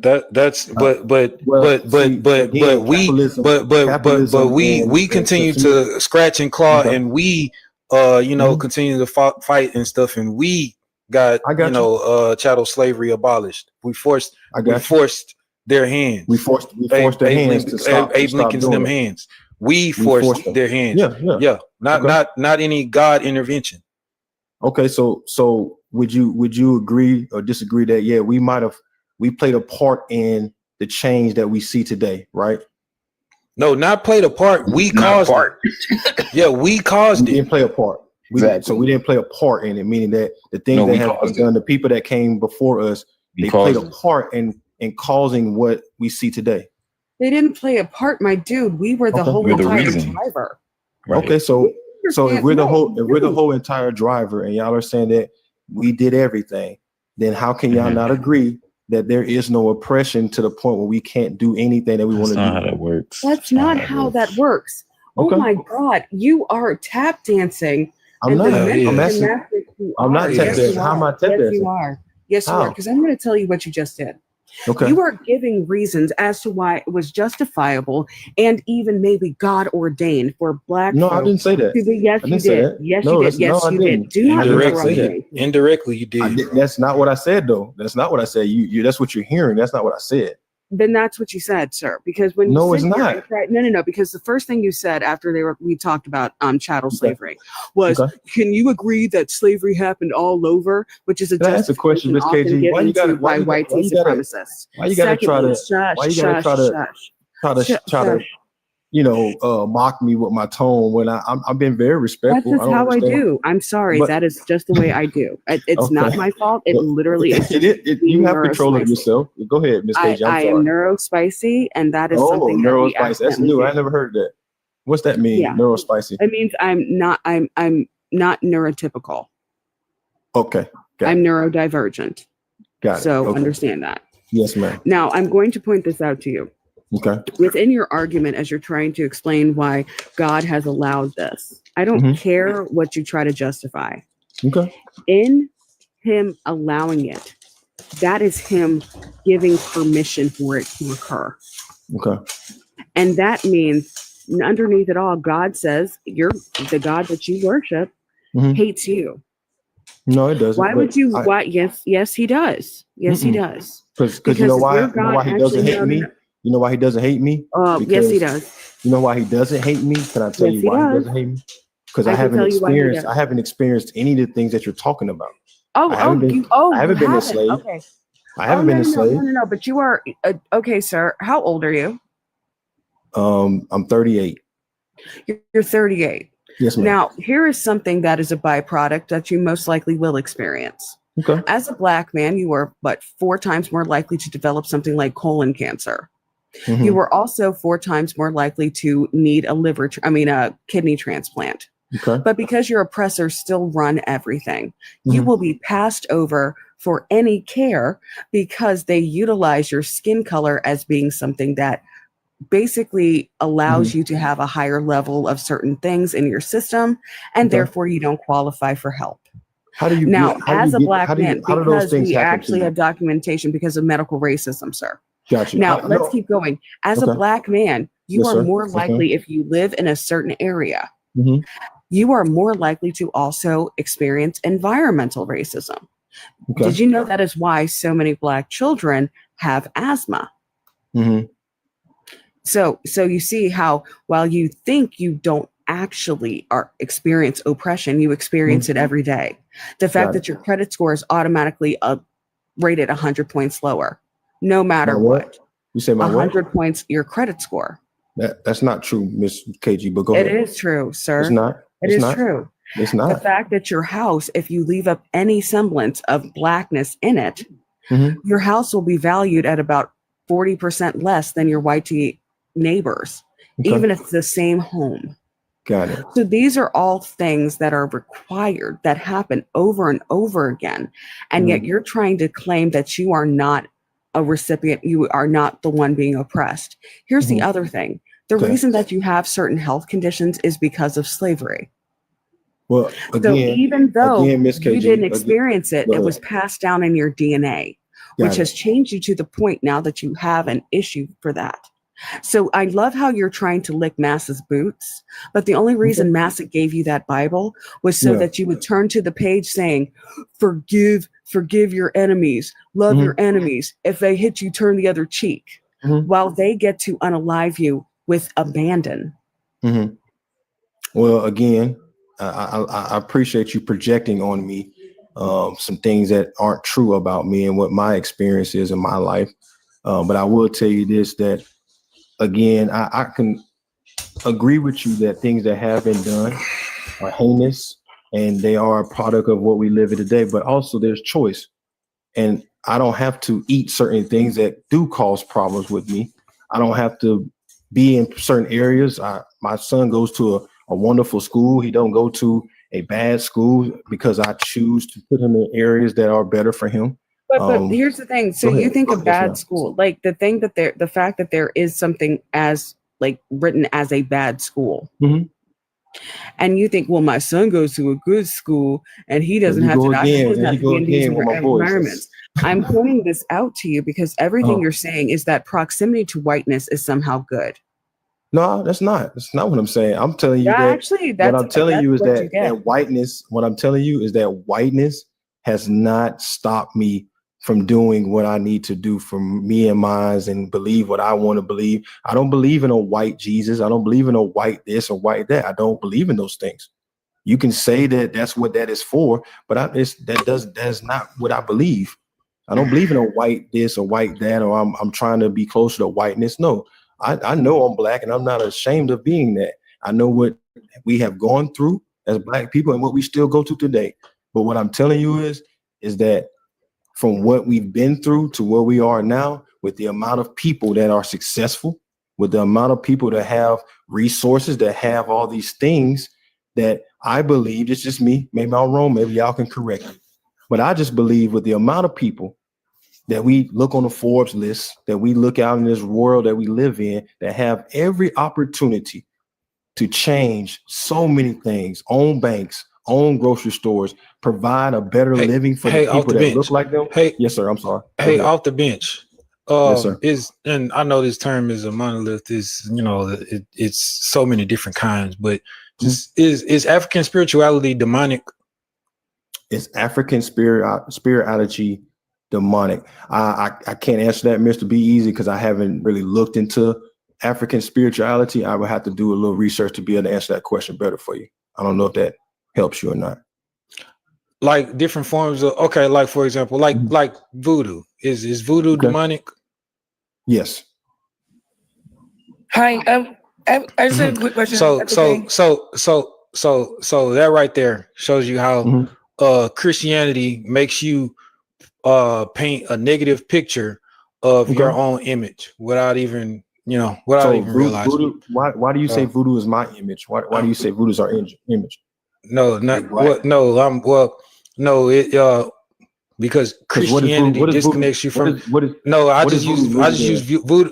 I just use voodoo as one specific example because you know the way you responded, like saying you're not familiar with, So it just like Christianity makes you paint an image of different aspects of your own culture and your own people that look like you. So subconsciously, it makes you paint an image of of fellow black people of your culture. Not of my people. Voodoo's not of our culture. Are you not black? No, I'm asking you, how's voodoo of our culture? How is all voodoo right, of our culture? off the bench. We're gonna just move on to I appreciate your time. I really do. All right. You know what's funny to me, Easy, about the whole voodoo thing? Now that you said something, voodoo is demonic. Trying to tap in and talk to like any African ancestry, like trying to talk to your ancestors is demonic. But when they gather every first Sunday of the month to symbolically eat the flesh and drink the blood of the human sacrifice, it's not witchcraft. Yeah, exactly. It's crazy. So it's just dang to me. Just Christianity, just to me, it like subconsciously, it makes the image of to black people that the image of your God, Jesus, your savior, is in the image of a stereotypical white man. So subconsciously, when you interact with white people, when you think about white people, when do whatever with white people, subconsciously you submit to a level of inferiority because your God, you're the deity that you save, your Lord and Savior looks like them and you don't. So they must be better. Subconsciously, you submit, to a more inferior state to them because of that. May not realize it, but you do.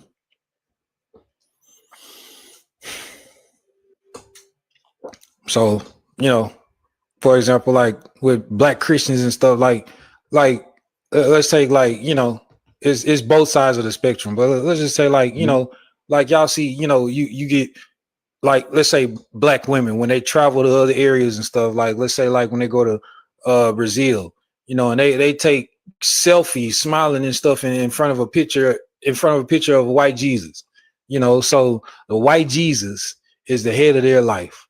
So to them, the image of a white man is the head of their life. So what is a black man gonna do for them? It's very like this has been and vice versa.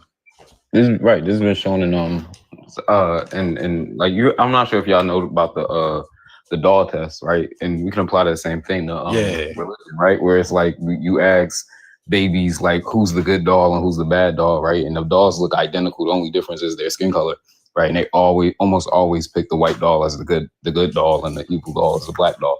So like if we're constantly seeing images of like this white Jesus, this white God, this white, being that's superior to us, we aren't going to question like what's happening in the world, why white people, have are when we talk about the status quo, why they're at the top of the hierarchy and things like that, because like that's what you've been taught to believe.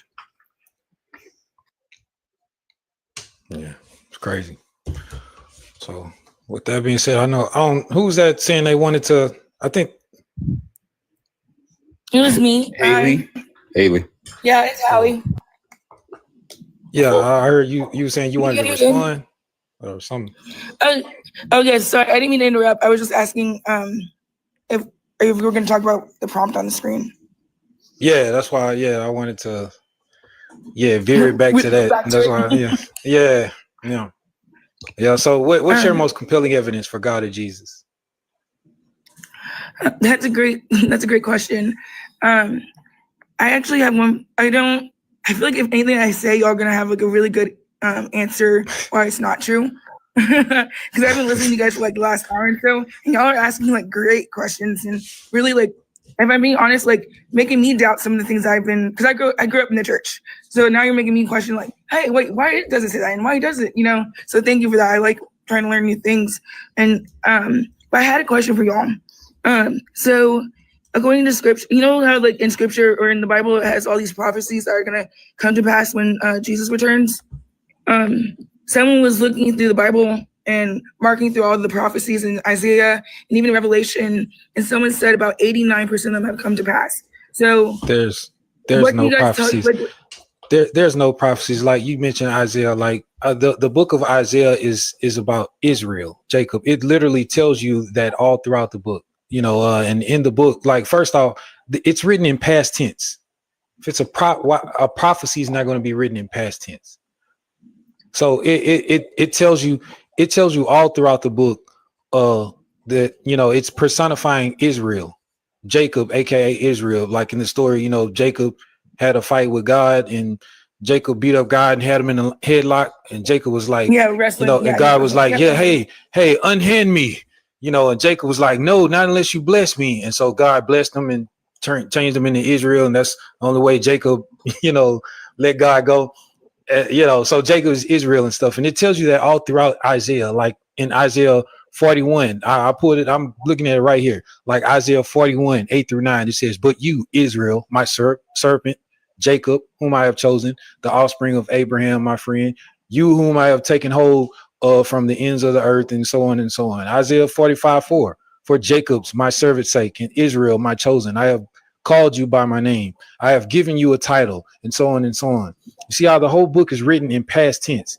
It's talking about Israel. It's personifying Israel during wartime as they're getting ready. They're going into battle and stuff, saying that God is with you, and Israel has borne Israel bores your sin and things of this nature. Now, the thing that most Christians take and try to talk about, Jesus is a prophecy from Israel. They take Israel 53:5, which says that, but he was pierced for our transgressions. He was crushed for our iniquities. The punishment that brought our peace was on him, and by his wounds we are healed. Again, talking about Israel, like Christians try to take that because they say he was pierced for our transgressions, and the crucifixion thing, being pierced. Yes, when you stab him in the side and watch him out. Yeah, but also the next sentence in the same verse says he was crushed for our iniquities. Was Jesus crushed in the crucifixion? Not in the crucifixion, when they put the crown, the thorns on his head. He wasn't the crown. He wasn't crowns. The crowns are piercing you, not crushing you. They're piercing you, not crush. That's the part that they take from the piercing thing because of the crown of thorns. They're piercing you, but he wasn't crushed. The whole chapter of of Israel, Isaiah is talking about Israel. It literally tells you that all throughout the chapter, all throughout the book. I mean, not all throughout the book. It literally tells you that. It's I'll have not to go back and look for it. Jesus didn't fulfill any prophecies. Okay, quick question then. Not Jesus himself fulfilling the prophecies. I just mean in general, like how the Dead Sea turned red the other day, or how the river of what's it called? Okay, so the Dead Sea turned red. Oh yeah. Yes. Thank you. The Euphrates was drying up. Red. It still turns red. You do know that, right? Yeah. Like literally, I think it was 6 years ago the Euphrates turned red. It happens all the time. That's not anything magical. It's literally a bacterial bloom. That has exactly. It's an algae in the water. Nothing. It is. And Haley, has the Euphrates River ever dried up? Not to my knowledge. I don't think it has. No, it hasn't. So why do people bring? What are we talking about? Because in the Bible it says that's what's going to happen towards the end. Well, yeah, no, I'm not. Well, I was saying that, like I know in the Bible it says that, but it's literally never dried up. So like that, I'm saying, like, why do people bring this up? Like, basically saying like it's. Is she talking about Revelations? Delusional. Yes, I was talking about Revelations. Yes. Okay, so you do realize Revelations is one interpreted by a heretic, and two should actually be right after Genesis. Yes. Right. Yeah. So that means it would have already happened. So we all.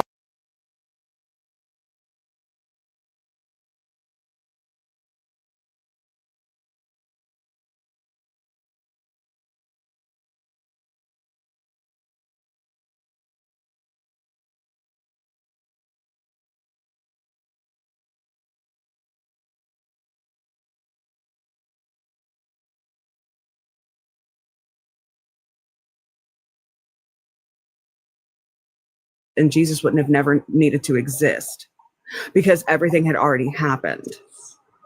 You see what I mean?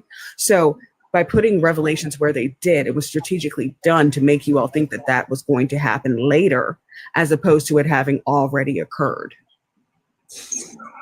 I see what you're saying. Don't get me wrong, but I also know I'm more asking about the things that say, like in the scripture, like it talks about how the Euphrates has been dry up, and the host was saying, when has that ever happened? And I said, never. It's never done up until now. And I also want to talk about like the You said until now. The Euphrates River isn't dried up. Look it up.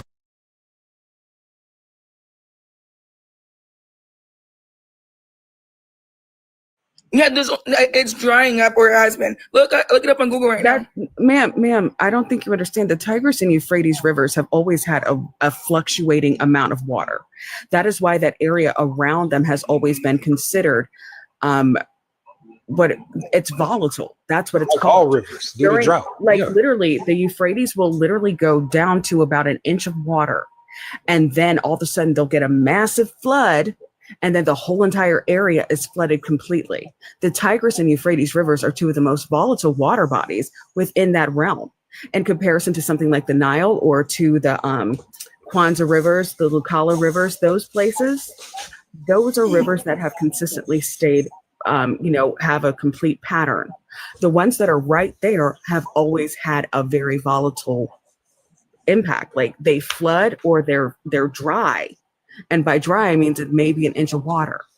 It's never a time where it actually is completely desolate and does not refill. Because what we're going to end up seeing happening is that there's going to be a flood. Okay? You said, I'm sorry, how many years did you say it dries up and then refills? Did you say every 6 years? Or did I miss that? No, not every 6 years. No, that's when it turns red. That's pretty common. Oh, I'm sorry. The Tigris and Euphrates River. Yeah, no, the Tigris and Euphrates River consistently throughout history have had times where they've literally ebbed and flowed, meaning that there wasn't enough water to sustain them, but it was still there. They are consistent. That is consistent throughout their history. You can literally look through all of the mythologies when they talk about, when everything was desert and everything was unaliving and we were in famine. Then a great storm came, like literally Gilgamesh. That is literally what they're talking about. That is the consistent norm of the Tigris and Euphrates River, that they are not consistent, that they are very volatile, that they go up and down. That's not new. That actually happens like constantly throughout, not just like that area, but like throughout the world. We constantly see like bodies of water. Yeah, bodies of river. Gotcha. Bodies of water dry up. Well, thank you. Can I ask one more question? Because it's getting late here and I'm getting really tired. But I just had one more question, if you don't mind. What is it? Don't lose my mind. Hold on. Okay, so all four of you are atheists, right? Four. Wait, one. Oh, sorry, I counted myself. I'm sorry. Oh, no, these good vibes down there. I didn't even realize. Yeah, so I'm just asking, another person all y'all down there. atheists? Like, would y'all? Well, I'm I am. I'm not going to speak for them. Yeah. So yes, and Dreadful, what'd you say? Yeah, I'm an atheist. And then KG, what about you? Yes. Okay, thank you for answering. You guys have actually like taught me so much that I wanted to research. So thank you for that. Because I don't like believing things unless I like, I don't know, I just like having someone else like poke holes in it so I can either become stronger or walk away from it. So thank you for that. So I know you guys don't believe in God or that Jesus existed or Christianity is stupid as a whole, but if it does happen, if Jesus does split open the sky and every knee bows, like what then? Like I'm not saying like catch these hands. He's gonna catch these hands. That's what's gonna happen. I'm gonna walk up in there and I'm gonna F up everybody. And you know what? I will go down to hell and I will literally have martinis with Satan because I will be you sat there and you watched people suffer. You saw children be trapped, be harmed. You saw people starve, and you threw a temper tantrum because someone didn't work up you. No, F you. You catching these hands. And then Katie, hey, cause I'm gonna be down there, going down there with you. I'm gonna bring the wings so we can, cause we already got the fire. Hey, we can start this cookout. No, that's real. Cause like somebody bring the fans. Hey, for the hey, so we can start. Hey, where them fans? Hey, where them fans? That's real. Hey, we're gonna have hell turned out. I swear. Like, think about it. Would you really want to be like? Have you met like a lot of Christians though? I don't want to be around them in the afterlife. Yeah. Like I feel like I feel like hell is actually mad lit, and I feel like I think we would have way more fun because remember, you're not allowed to have any type of secular music. You're just going to be hearing like angels screaming in the void, and then you have to only like drink milk and honey. Well, no, I'm lactose intolerant. They're going to be worship. You got to remember when they pass. Technically, what's supposed to happen is that they're going to like essentially sing praises to him for eternity. That sounds terrible. Yeah. That sounds horrible. So you gonna spend eternity just worshiping, I worship you, hallelujah. You gonna spend eternity doing that? Nah, I'll pass. I'm good on that. And then watch this, Haley. Like, I just want like who's in charge of hell? Who's in charge of hell? Yeah, Satan. All right, Satan. All right, Satan is in charge of hell because he rebelled against God and therefore was kicked out of heaven, and boom, hell, right? It already existed. I know. He already. I'm saying, according to the story, he rebelled against God, and so as a result, God kicked him out of heaven, and then boom, we got hell. He's in charge of hell, right? According to the story, right? Yeah. So watch this. So if Satan is in charge of hell, and the only reason he down there and he in charge and stuff and all that because he don't see eye to eye with God, he rebelled against God and all of these things and stuff, and then we're going down there for the same reason, then why Satan gonna punish us? We homies. We gang, we doing the same thing. So so to answer your question again, what they teach us up in at the church is that Satan doesn't want to be your homie at all because again, this is what they teach us. I'm not trying to offend, I'm just saying what they said. Go ahead. I just want to clarify that. Satan doesn't want to be your homie because you're right. He did fall from heaven and God punished him for rebelling against him. However, we rebel against God every single day, whether we choose to believe in him, whether we lie, sin, cheat, all that stuff he considers a sin. He still chooses to love us. We are not in hell right now. He still chooses to do that. Look, Haley, so he hates. and also, I'm not done. One more second. One more thought. So that's why he hates us and that's why he comes to kill, steal, and destroy. Is because we have God's love and he doesn't. So that's basically just what. Okay, and Haley, also look, check this out. Yeah. When we transition, we're not physical anymore, correct? We'll have new bodies, the scripture says. I don't really know what that means, but it says we'll have new bodies. Well, we have physical body. Like when people unalive today, are their bodies still in the grave, still in the ground? That's what different, like no, we can, Haley. When people unalive today, like we dig up bodies and stuff. We've seen graves. Like are their bodies still in there? Yeah. So when we transition, our physical bodies stay here. So we're not physical anymore, correct? Correct. The flesh stays here and the spirit moves. Yeah, the flesh. So the spirit isn't physical. Regardless, we have our spirit body or whatever. So it's not physical. That's what I'm trying to get at. Yeah. So fire is a physical element that can only harm physical things. So how can a physical element of fire harm our non-physical spirit or soul or whatever? That's a good question, and I don't have the answer to that. I'm just telling you. I know. Yeah, it's just stuff like that just people don't even. Doesn't add up. Like Christians don't even stop to just like they don't think about. Yeah, I mean, like I would just one. Like when we talk about like the idea of hell, the lake of fire was literally a spot where they were just burning bodies. Outside of, I want to say Jerusalem. Don't quote me on that. I could be wrong. But yeah, that the idea of like hell was like later made up. It wasn't like something that was a thing. But even if it was, I would just ask that you consider the fact that you keep saying, like I've heard you say you don't necessarily have the answer, which I ain't gonna pester you about that. That's fine, right? But I would at least consider the fact that I would at least ask that you think about everything that you would do as a God with the powers that you know God to have, and consider the fact that He has not done that. Right, everything that you as I'm assuming you're a good person or you consider yourself a decent human being. Everything that you would do and consider the fact that God hasn't done that, and start to question why God hasn't done that. Start to question, and then if there are things that you don't align with, that you saying, "Oh, I can't explain that. I can't explain that." Question: would you want to live with that deity, with that being who does things that you can't explain for the rest of your life? You know what I'm saying? Like I think a lot of times, I'll say it like this. I think a lot of times people are afraid to question their God, regardless of religion, because this fear element of hell.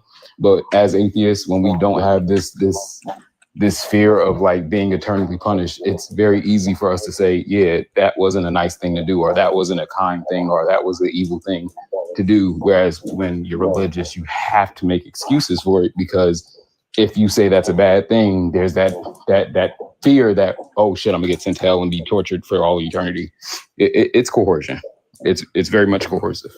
And Hallie, I would just ask you this: how did women come from men? Well, in the Bible, it talks about in Genesis how he put Adam to sleep, and he took because you know how it says in the Bible that Adam came from the dirt or the dust on the ground. And then it talks about how it says in Genesis that God put Adam to sleep, and that we came from his missing rib, and God made us from his rib. But there is no missing rib. Men have the exact same number of ribs as women. Do you know what a floating rib is? Okay, and I'm going to point this out to you just so you understand. The X chromosome is the primary chromosome. It is the first chromosome. It is the superior chromosome. And the Y chromosome is basically a mutation of the X chromosome. So how could the alpha, meaning the X, come from a Y? That's a good question.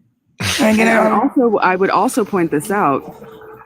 The reason that men have nipples is because all zygotes and then embryos start off presenting female until the hormone kicks in and that switch happens, and then the testes or ovaries, become, drop or go back in. So the female is first, has always been first. And if we look at like worldwide belief systems, the creator gods were always female. They were never male in any society. Even Brahma, even though the story, which has gotten bastardized because the British couldn't deal with how they thought, Brahma had to had to think of female in order to create life. He couldn't do it himself. So he could not be a creator. So again, the male cannot be the progenitor of life. And we can't come from a male because they can't create life. So it's the whole entire story doesn't make sense. And if you truly believe that you came from a man's rib, then that would mean that somehow Adam was either intersexed, meaning he was an XXY, and somehow we just magically came out of a rib. That's impossible, first and foremost. That doesn't even make sense. And also creating him out of dirt doesn't make much sense either. So if we're going to go into that. I was just say, can I say one thing to that point? You made some really good points as well. And you're right. You're right. And scientists have been broken down about the Eve gene. They talked about how like that sorry, mankind came from Eve. Like that's what scientists proved. So you're right about the chromosomes. Sorry, someone just tagged me. I got sidetracked. Again, who were they procreating with? You mean how like we filled up the earth? Yeah, so you do know okay, I'm gonna break it down easier. Have you ever heard of the Habsburgs? No. Okay. They were the monarchical, basically they were the rulers of the Austro-Hungarian Empire. They married into every single royal family to the point everybody was related. Now, the Habsburgs unalived out because by the 6th generation of them only marrying and having children with each other, they were deformed and then became barren. And that's even when the very first of them at least had 4 grandparents, not 2, like the rest of them. So again, how could 2 people birth enough people, somehow having enough genetic diversity that they didn't end up like the Habsburgs? You got to keep in mind, not only was it those 2 people, but not only did it happen once, but it happened twice because he flooded the entire earth and then made him do it again with Noah and his 8 family his kids. Yeah.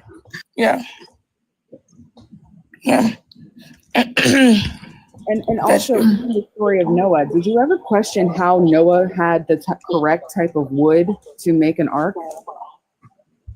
Not really, because I went to ministry school and they were talking about what do you mean the kind of wood, like floats and things, or just like wood in general?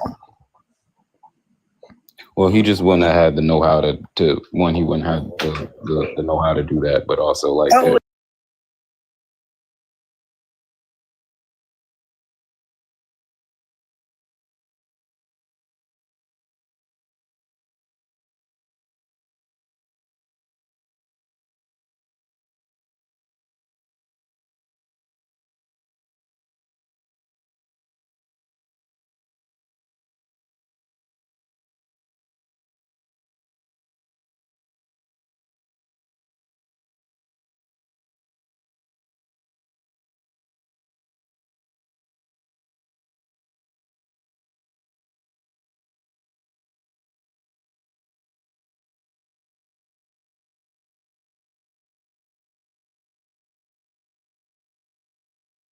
You know what I'm saying? Parasites had to be, had to live, in order for us to have parasites today, they had to infect current creatures on that ship, which means some of the creatures would have had to die. There's a problem with how many pounds of feces are going to be on the boat and like the toxins that creates. It's so many different flaws in that story, but yeah.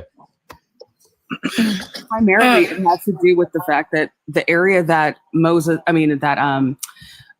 would have lived in would still have been northern Iraq. Northern Iraq has always been a very arid place where the trees do not support the type of wood necessary to build a vessel large enough to even carry 100 people or 100 or 50 animals. It wouldn't have been possible. Also, he wouldn't have had access to water, a body of water large enough to season the wood. Because you do understand, like with boats, in order for them to float, they have to, especially the way that they did it back then, it would have had to soak in water for an extensive period of time in order for them to, one, find the holes, the cracks that are in there, and two, in order to seal it. And the type of sealant that was often used was not something readily available in northern Iraq. So that whole story doesn't make sense. And additionally, you have to think again, if there was that many animals on there and they were dropping feces, it would have exploded because there was only one window and only one door, and that door was sealed by God. So the methane gas would have basically been stuck inside. And we know what happens when methane is, it goes boom. So that doesn't make any sense. Also, the animals he would have had access to were too small to have existed. Now, was there the rising of waters from the continental shelf that would have honestly really flooded the Tigris and Euphrates insanely? Yes, that happened. And we have confirmation that the ocean levels rose. But the only people who talk about extensive flooding were areas that were low-lying or areas where they were normally desert. So that desert, of course, whenever there's a ton of water that is in that area, it's going to flood. But it wouldn't have been enough water to unalive everybody on the earth. Gotcha. Some scholars, some scientists were saying that because you were talking about there's not enough water to flood the earth. That's what you were saying, right, KG? Couldn't have been enough water to flood everything. I don't know if this is true. I don't know if this is true or not, but someone was like a scholar or whatever for someone that studies the Bible. They were saying, you know how there's like there's water underneath the crust of the ocean, like the crust of the earth, those oceans that they discovered that are bigger than the oceans on the surface of the earth. Yes. They were saying, I don't know if it's true or not, I'm just telling you what they said, that those it came from the earth, not down from the earth, like came shooting out of the earth. Again, I don't know if that's true or not, but that's one. That doesn't. Okay, so again, it says it rained for 40 days and 40 nights, which is a confirmation. And they were on the boat. They were on the ark for over a year. Yeah, a year. I thought they were only on there for 40 days. No. It rained for 40 days. You're right. Well, they were on there for over a year. So the earth was flooded for over a year. Come on. Yeah. So the way that we look at it, if you look at the shelf, what happened, the continental shelf falling. Okay. So that means that the ice cap, because we were coming out of the ice age in the north, when it fell and dropped into the ocean, raising the water levels. Okay. Even 4 inches of raising would cause massive flooding everywhere.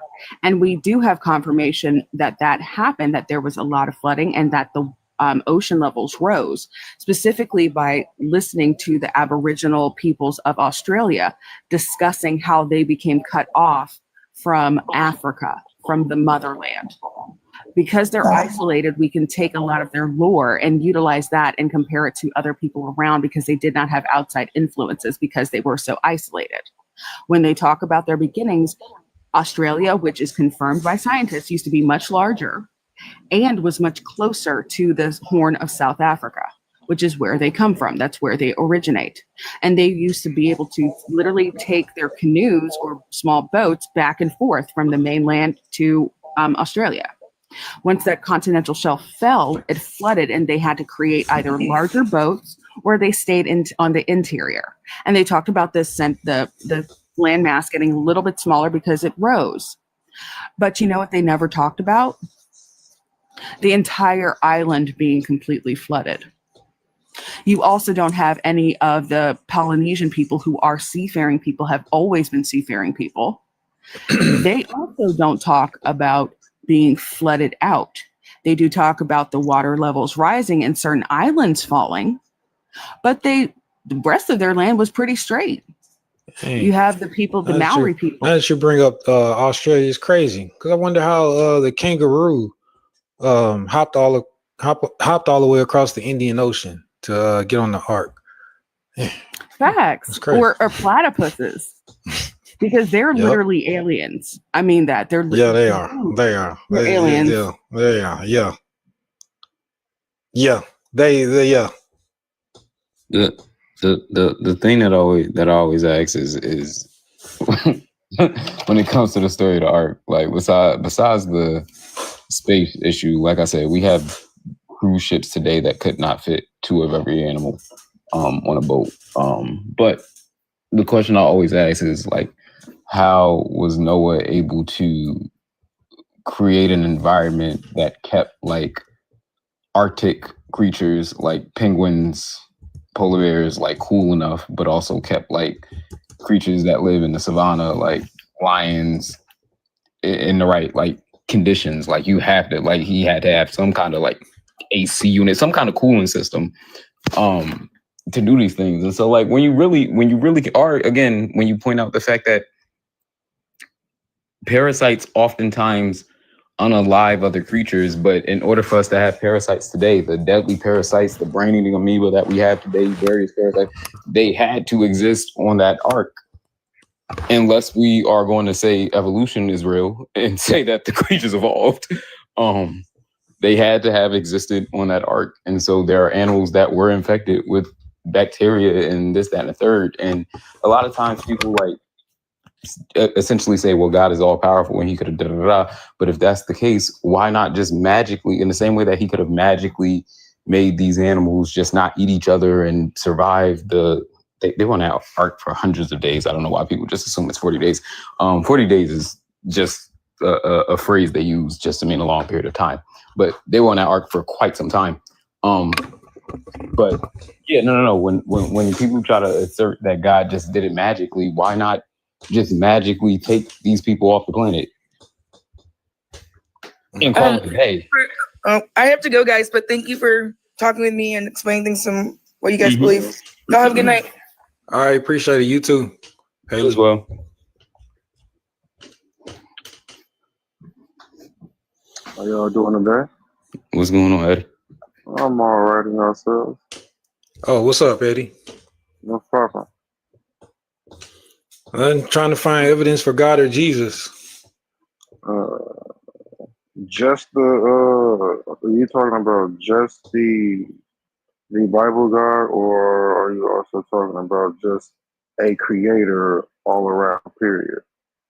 Well, yeah, when the Bible God. That's the Abrahamic, the Abrahamic gods.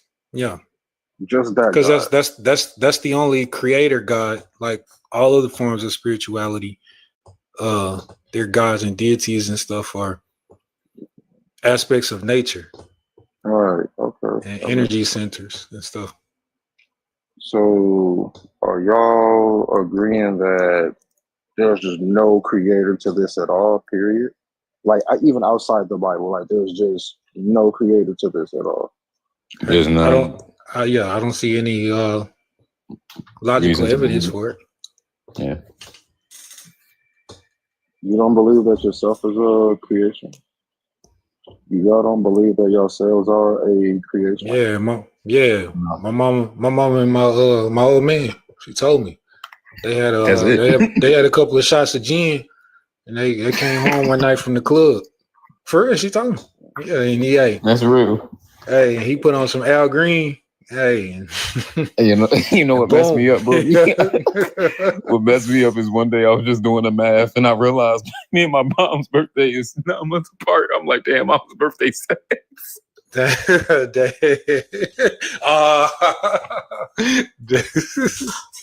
my head up. Dang. So Jeremiah was singing your creation story. Would stuff like trees, would stuff like that be a creation? Trees be a creation. Trees trees grow out of their seeds. Well, I mean, okay, yeah, Just like we grow out of the egg and and the sperm. Yeah, is that a part of creation? Is it a part of creation? So you're going to the God of the gaps. We don't know who created how the seed is created and stuff. I'm just saying, period. Like everything is just too well put together to be something that just happened. Bro, everything is not put together. Everything is not well put together, dog. Are we well put together? I mean, look at yourself. All right. So do you know that our DNA 24/7 tries to replicate itself? Did you know that? It's cool if you didn't. I mean, it's a whole bunch of stuff that people don't know until you know. So our DNA tries to replicate itself all the time, and most of the time it fails, and it creates abnormal genetic strands, and that literally causes disease like cancer and other things. Okay. So how is that well put together? Okay. So let's just say that big old ball of fire that gives us energy, everything, that big old ball of fire up there, that just put itself there. Yes. The sun, that big old thing, that hot, that fiery thing that we can't even get close to and can't touch, that thing, it just put itself there. It's a star. I know that. Okay, so that star just put itself there. Yes. No, yeah. It's called spinning clouds. Spinning clouds and dust comes from nothing. That's what formed the sun. So something comes from nothing. No, we don't believe that there was ever nothing. There was always something.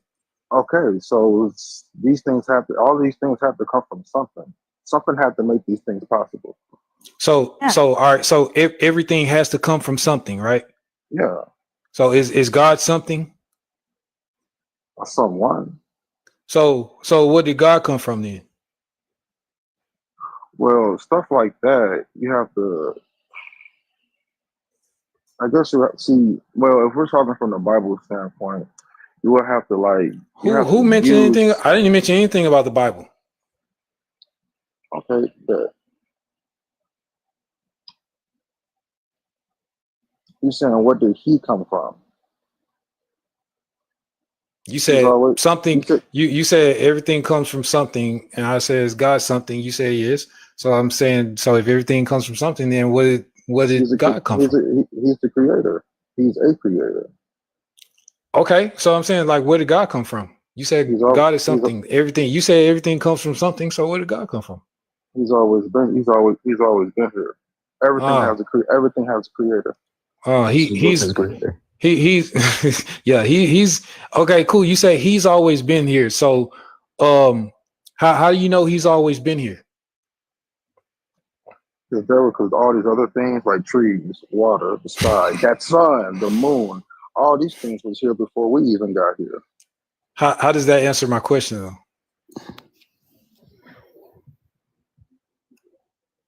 What do you mean? He asked you, how do you know God has always been here? And your response was, because trees and trees and other things have always been here. What we're asking you is essentially, if you're arguing that everything needs a creator, right? So the trees that you mentioned need a creator.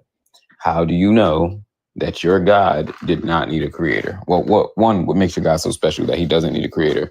But two, how do you know this? He obviously just has to be. He has to be created to make all these things possible. Okay, but that would mean that your God has had to be created, right? Because what you're saying, what you're arguing is that, okay, everything needs a creation. Okay, fine. I will grant you that everything needs a creation. Who created it? The creator created it. Okay, but who created the creator? Well, the creator was just here. How could that be if everything, including a creator, needs a creation? It would just be an endless stream of creators. Mm-hmm. That means that would mean that it is only one almighty superior creator. Okay, but who created that one almighty superior creator? Because everything needs a creator, according to you. He is the absolute creator of everything. Okay, so let me ask you this. Can you, if you can make that claim, can non-believers make that claim about the world, right? When we say things like, for example, people often ask, well, what started the Big Bang? What started the universe?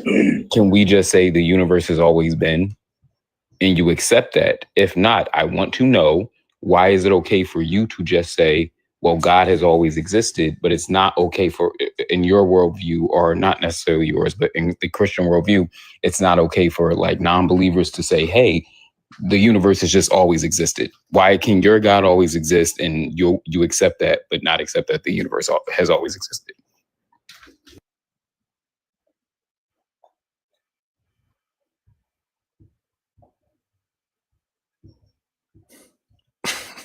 I go back to what I think you're fucking him up, Jeff. No, he's not. That silence was loud. No, he's not. No, he's not. It just goes back to what I said. Point blank. Yeah, he is. You can't. Like, prime example. You can't. Okay, it takes man and woman, period, to come together to make a child, right? Sure. Okay, bet. So not in the beginning. I'm just saying, period. It had to have been one male and it had to have been one female. That had to been. That's not true. That's actually not correct. Apparently, so our predecessors, the common humanoid that we came from, was able to reproduce via parthenogenesis, meaning that she copied herself and birthed herself. We see this happen in multiple species across, interspecies. Like literally, we see it a lot, where they would be all female, they copy and they make a genetic copy of themselves and birth it. Okay. The Y chromosome shows up much later. How do we know this? Because the Y chromosome has much less data than the X chromosome. So while it, like, literally, go ahead, Gretel. No. I was gonna say, like just to piggyback off that, like literally the only reason, well, first of all, when we say sex, right? Sex is just the exchanging of cells, right? But what we identify as like reproduction, right? The only reason that evolved is because it eventually, and I'm talking about amongst the animal kingdom, not just human beings. It became much more, what's the word I'm looking for? It became much more beneficial to reproduce in the way that we do instead of asexually, because essentially, you have to think about it like a game of poker. If the rules of life change, if you have a winning hand in poker and I ask you to exchange your hand with other players, you're probably not going to do it because you have a winning hand. But if the game of life or the game of poker changes, you're probably going to, that winning hand may not be the same hand that wins you the game next round. So you start to exchange cards with other players to have the best chance of surviving, of beating the game. And so that's where sexual reproduction comes in. But as KG stated, like for a while, it was straight just asexual reproduction. Everybody just kept the same hand they were given. But again, if that were the case, say for example, you have an asexual species, if one disease or one virus was able to, wipe out one creature, it's more than likely going to wipe out the rest. So KG's not wrong here. And also, I wanted to point this out. The reason I can tell you that humans are not perfect, like the reason that we have hip pain, the reason that we have low back pain is because we stand upright. And that standing upright is why women unalive in childbirth. It's why it is so painful for us to give birth, because we are not in our normal form. If we were literally bent over, if we walked on all fours, it would be much easier for females to have children because our hip span would be much wider, allowing for an easier birth, making it less likely for us to unalive. However, because we walked upright and now we stand upright, our babies are born so much earlier than they normally would be. In order to have the brain capacity that our offspring have to have, they're literally born early. Because if we look at like different other species that are mammals or primates, their offspring are basically full grown and capable of caring for themselves within a year. So are we saying that we put ourselves here? No. No. Evolution. Oh my gosh. Evolution. So what did it evolve from? Okay, so what did it evolve from? We had a common ancestor. Humans? Are you asking what humans evolved from? I said, what did we all? Okay, what did all of this stuff evolve from? Humans or what? Like, what are you talking about specifically? Us, humans, people. Okay, so humans share a common ancestor with chimps, bonobos, orangutans, gorillas. If you want to go further back, we technically all come from fish, and you know it gets very complicated. But I don't want to get too deep into it because like the whole great apes thing kind of loses a lot of people who don't understand evolution. So like if I go back to like we're all technically fish, will. It'll confuse you. Okay, but I will say this, Eddie, just to give you a clearer picture. In the same way that you, and I'm sure you understand this, because I don't think you're an unintelligent person. The same way that you can understand that a tiger, a house cat, and a lion would never, like a lion would never give birth to a house cat. You understand this, but you do understand that they're all a part of the same family. They're all cousins. They're all feline. It's the same thing. Like, no, a monkey never gave birth to a human being. That would disprove evolution. No, chimpanzees never gave birth to a human being. That would disprove it. But we are all related. We're cousins. We share about 98.6, something like that, 98.9% of the same DNA. So we're related. Okay, that's a bet. I mean, that's understandable. But so with all that being said, that means that to me, that sounds like something new, that these certain things can't procreate with you or with one another. Like who put the first two, male and female, on this earth? Who put the first two people here to procreate and to make everybody else? Who put those? You're putting the cart before the horse. You're assuming that somebody had to put something here when science doesn't explain it like that. We just know what is. Like we understand it to be like, I understand it to be like a happy cosmic accident, right? But there is no there's no necessary creator. Okay. There's a lot of things that you can do and you can make and you can create with your hands, right? Sure. Okay, but how about this one? Can you take your two hands right now and create and make a human being? Can you do it with do you have the knowledge with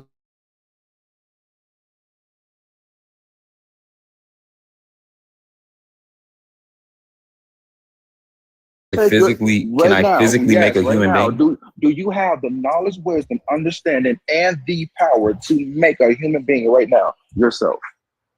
Anybody in this? Nuts in somebody. People are doing it now. Can you do it? Can you do that? Me as an individual, no. But again, you're putting the cart before the horse. There we go. But sir, you don't have that capability. No man. I know I don't. However, I do.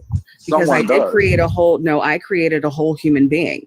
You see, my husband provided some fertilizer, but my egg and all my blood and my bones and my calcium and everything else created that life. But he's trying to do is argue that, again, and this is why I say he's putting the cart before the horse. What he's trying to do is essentially argue from, yes, you are. What he's trying to do is argue from the standpoint of the Bible, because he said, can we take our hands and do it in the same way, essentially in the same way that God came to earth or whatever and took his hands and created us out of dirt. But again, that would be putting the cart before the horse. It is assuming that what is in the Bible is absolutely true. You have not proven that to us. That's why I keep saying you're putting the cart before the horse. You're assuming that somebody had to create us. She said that she had created, but you can't do it. I know what she said. I'm telling you what you said. But it's true though. We can't do that. Something has to have the power to do these things. Exactly. Which is my point. You keep going back to something had to have the power to do this. You are putting the cart before the horse. Instead of looking at what the data shows us, you are asserting that something out there had to physically make us, which is not supported by the evidence. I'm sorry. There is it's a power. It's a power out there that can do these things. It's a power out there that can do things. That can do. Do you have evidence? Okay, back to the prompt. Then, do you have evidence that this power exists? Look around. Hey, can that power cure cancer? Can a power? Yeah, absolutely, it could. Why hasn't it? Do you think that power wants to kill cancer?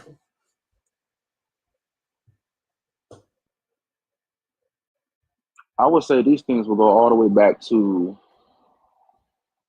Now we can go to the Bible. Fine. Let's go way back to Adam and Eve, point blank. We can just start there at the beginning. Adam and Eve, right? Do you think the power wants to cure cancer? Absolutely, but see, the way that life is right now, it was never supposed to be this way. So you said that power wants to cure. I mean, that power can cure cancer, and that power wants to cure cancer. That's what you said. These things should have never. All these things, these diseases, and all these sickness and all this stuff, it was never supposed to be from the jump. So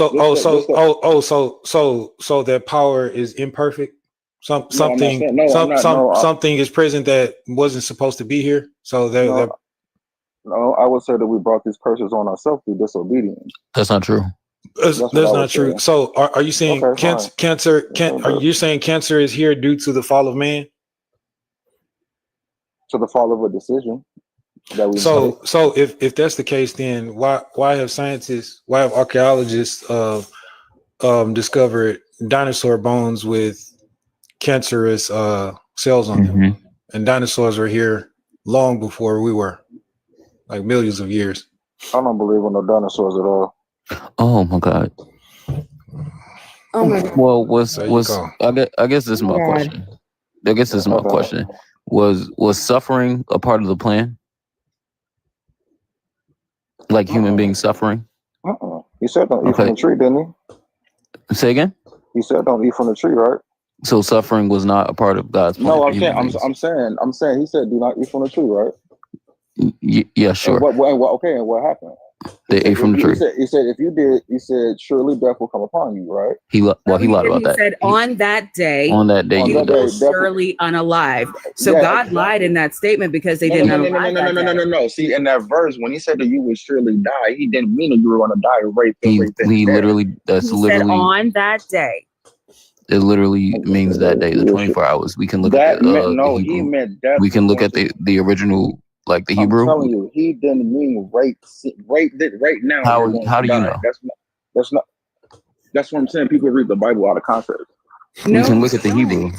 We can look at the. It says on that day. On this day. On that day, you will surely unalive. And I'm going to ask you this: why would he put a tree like that in the garden in the first place? Well, people need to understand that there was, before humans even got here, there was already a kingdom, period. There was already a kingdom, him, angels, Satan, all of that, before we even had got here. That serpent, remember the serpent, the snake. Mm-hmm. This is why he said that. See, just like the lake of fire and all that, that was never even made for man. That was made for the one who deceived him. The lake of fire was where they dumped bodies. That was made for Satan. It was quite literally where they dump bodies. Well, I'm saying there's a difference. Listen, there's a difference between hell and the lake of fire. Hell is what we're going through right now. No. The lake of fire is after judgment. No, historically, what I'm trying to tell you is historically, even if we go away from the Bible for a second, historically speaking, typical way to dispose of bodies, when we look at, for example, Greco-Roman societies, they would burn bodies, right? Same way we do cremation, they would burn bodies. So the lake of fire was quite literally a place where they burn bodies. I believe it was outside of Jerusalem. I want to say outside of Jerusalem, but again, don't quote me on that. But the lake of fire, the lake of fire in Revelations is the one after judgment. Okay, but also this is my other point I want to make, and the reason I asked you about suffering. So you did say that suffering was not a part of God's plan, correct? Because I heard you tell B.A.S.H like cancer and all these things is because the fall of man, and it wasn't part of God's plan. So I'm just asking: is suffering a part of God's plan? Was it a part of the original plan? Not the original plan. Okay, so can I ask you, why did God tell Eve when he came down to punish her for eating the fruit? He said, I will increase your suffering. Increase. Not I will make you suffer during childbirth. I will increase the suffering that you will feel during childbirth, which indicates that even before she ate the fruit, he planned on making her suffer to deliver a human being into this world. He planned on that. And when she ate the fruit, her punishment was that he's going to increase it by however many fold he chose to increase it. So she was the first one. She was the first one to do it. Right. But that's not regardless of if she was the first one, I'm asking you, if suffering wasn't a part of God's plan, why did he say, I will increase your suffering and not I will make you suffer? You see, one is that I'm giving you suffering that I never intended to give you. The other is you were already supposed to suffer and I'm going to make it worse. So if suffering isn't part of his plan, why is he increasing it and not just giving it to her? If they wouldn't have never, and I mean never, if it wouldn't have never happened, it wouldn't have never been that. It wouldn't have never been that. If they would have never eaten the fruit, she would have just suffered during pregnancy. He said, I'm going to increase it because you ate the fruit. So regardless of if she ate fruit, suffering would have happened on this earth. That's what I'm trying to explain to you. So again, I just want to put this out here. Why would your creator intentionally place something that he did not want them to eat in their proximity? There was many fruit. Technically, they would have been toddlers and brain power. No. Okay. When you have little kids, you don't leave poison hanging out where they can get to it. You don't leave knives on the counter where they can harm themselves. Instead, he put that there and then sat there and said, oh, this is what's going on. Now, here's the problem. And no, you see, you can't have obedience and free will. That doesn't work. You see, what you saw, oh, if you do this, you on that day, you will surely unalive. That's called extortion. Like if the mob comes in and says, hey, you need to pay me this money. I'm not saying you have to, but if you don't, I'm going to burn down your building. That is not really giving someone a choice. That is extortion. That's why it's a crime. So no matter how you play it, and also isn't your God all knowing? So even before that tree was put there, he knew they would eat of it because he was God. And that's the problem. So he already knew it was going to happen. And instead of ensuring that they wouldn't do it by not even placing it there, he did it. And on top of it, the serpent that spoke to Eve, the only way you could get into the garden is if God allowed you in. So again, he placed the serpent in there. So you don't get to sit there and say, oh, well, it's your fault because I allowed this thing to come in here whose job it is to be a tempter because it's an Asatan. And the whole entire point of Asatans is to do what? Tempt. That's their role. So their responsibility, God sent them in. So no matter how you cut it, God made sure that they ate.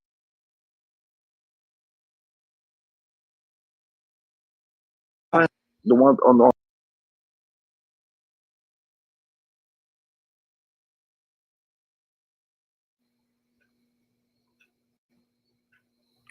so that they could fail?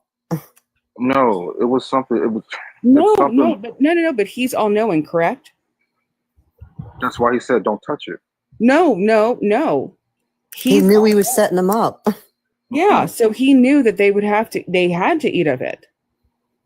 Because you see, when you are all knowing and you're omnipresent, You are literally, there's nothing you can do about that. That means it was predetermined. It had to happen in order for things to come. Therefore, there cannot be any free will. If God is all knowing, free will does not exist. And if he's all knowing, why is he so angry? He can do anything he wants. He knows all things. Why is he angry?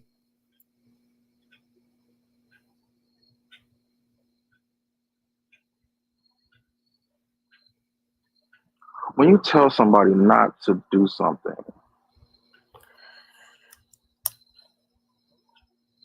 when you tell children not to do something, don't they usually go and do it? And they do it, don't they get punished?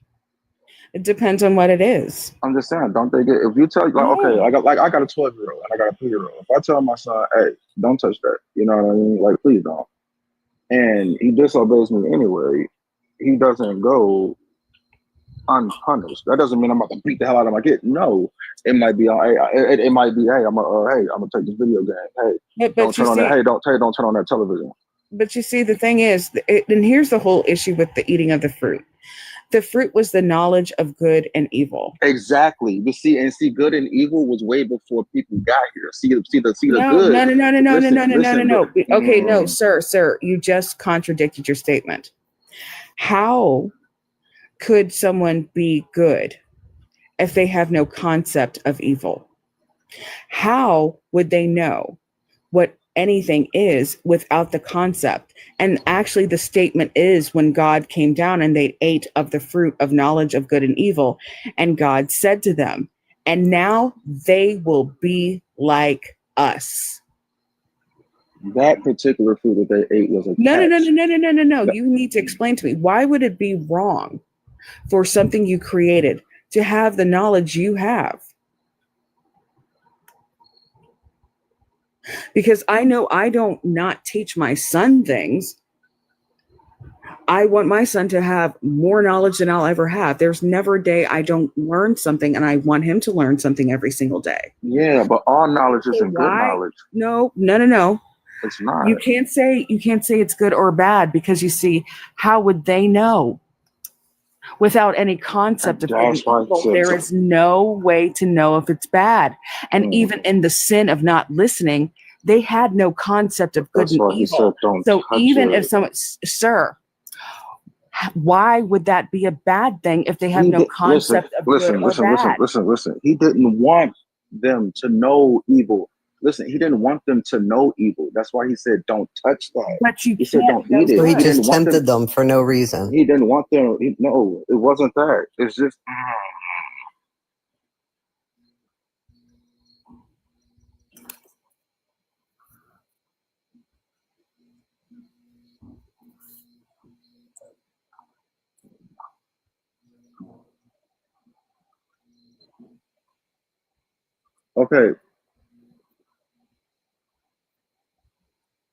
Okay, now before, wait, okay.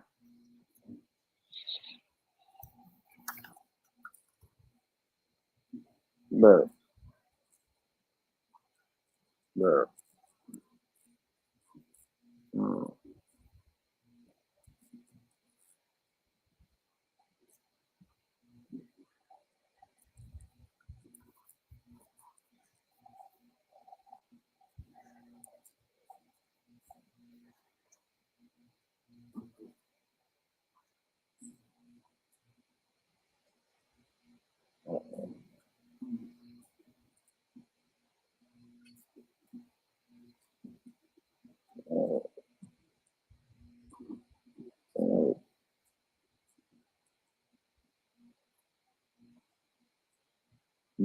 But these weren't babies.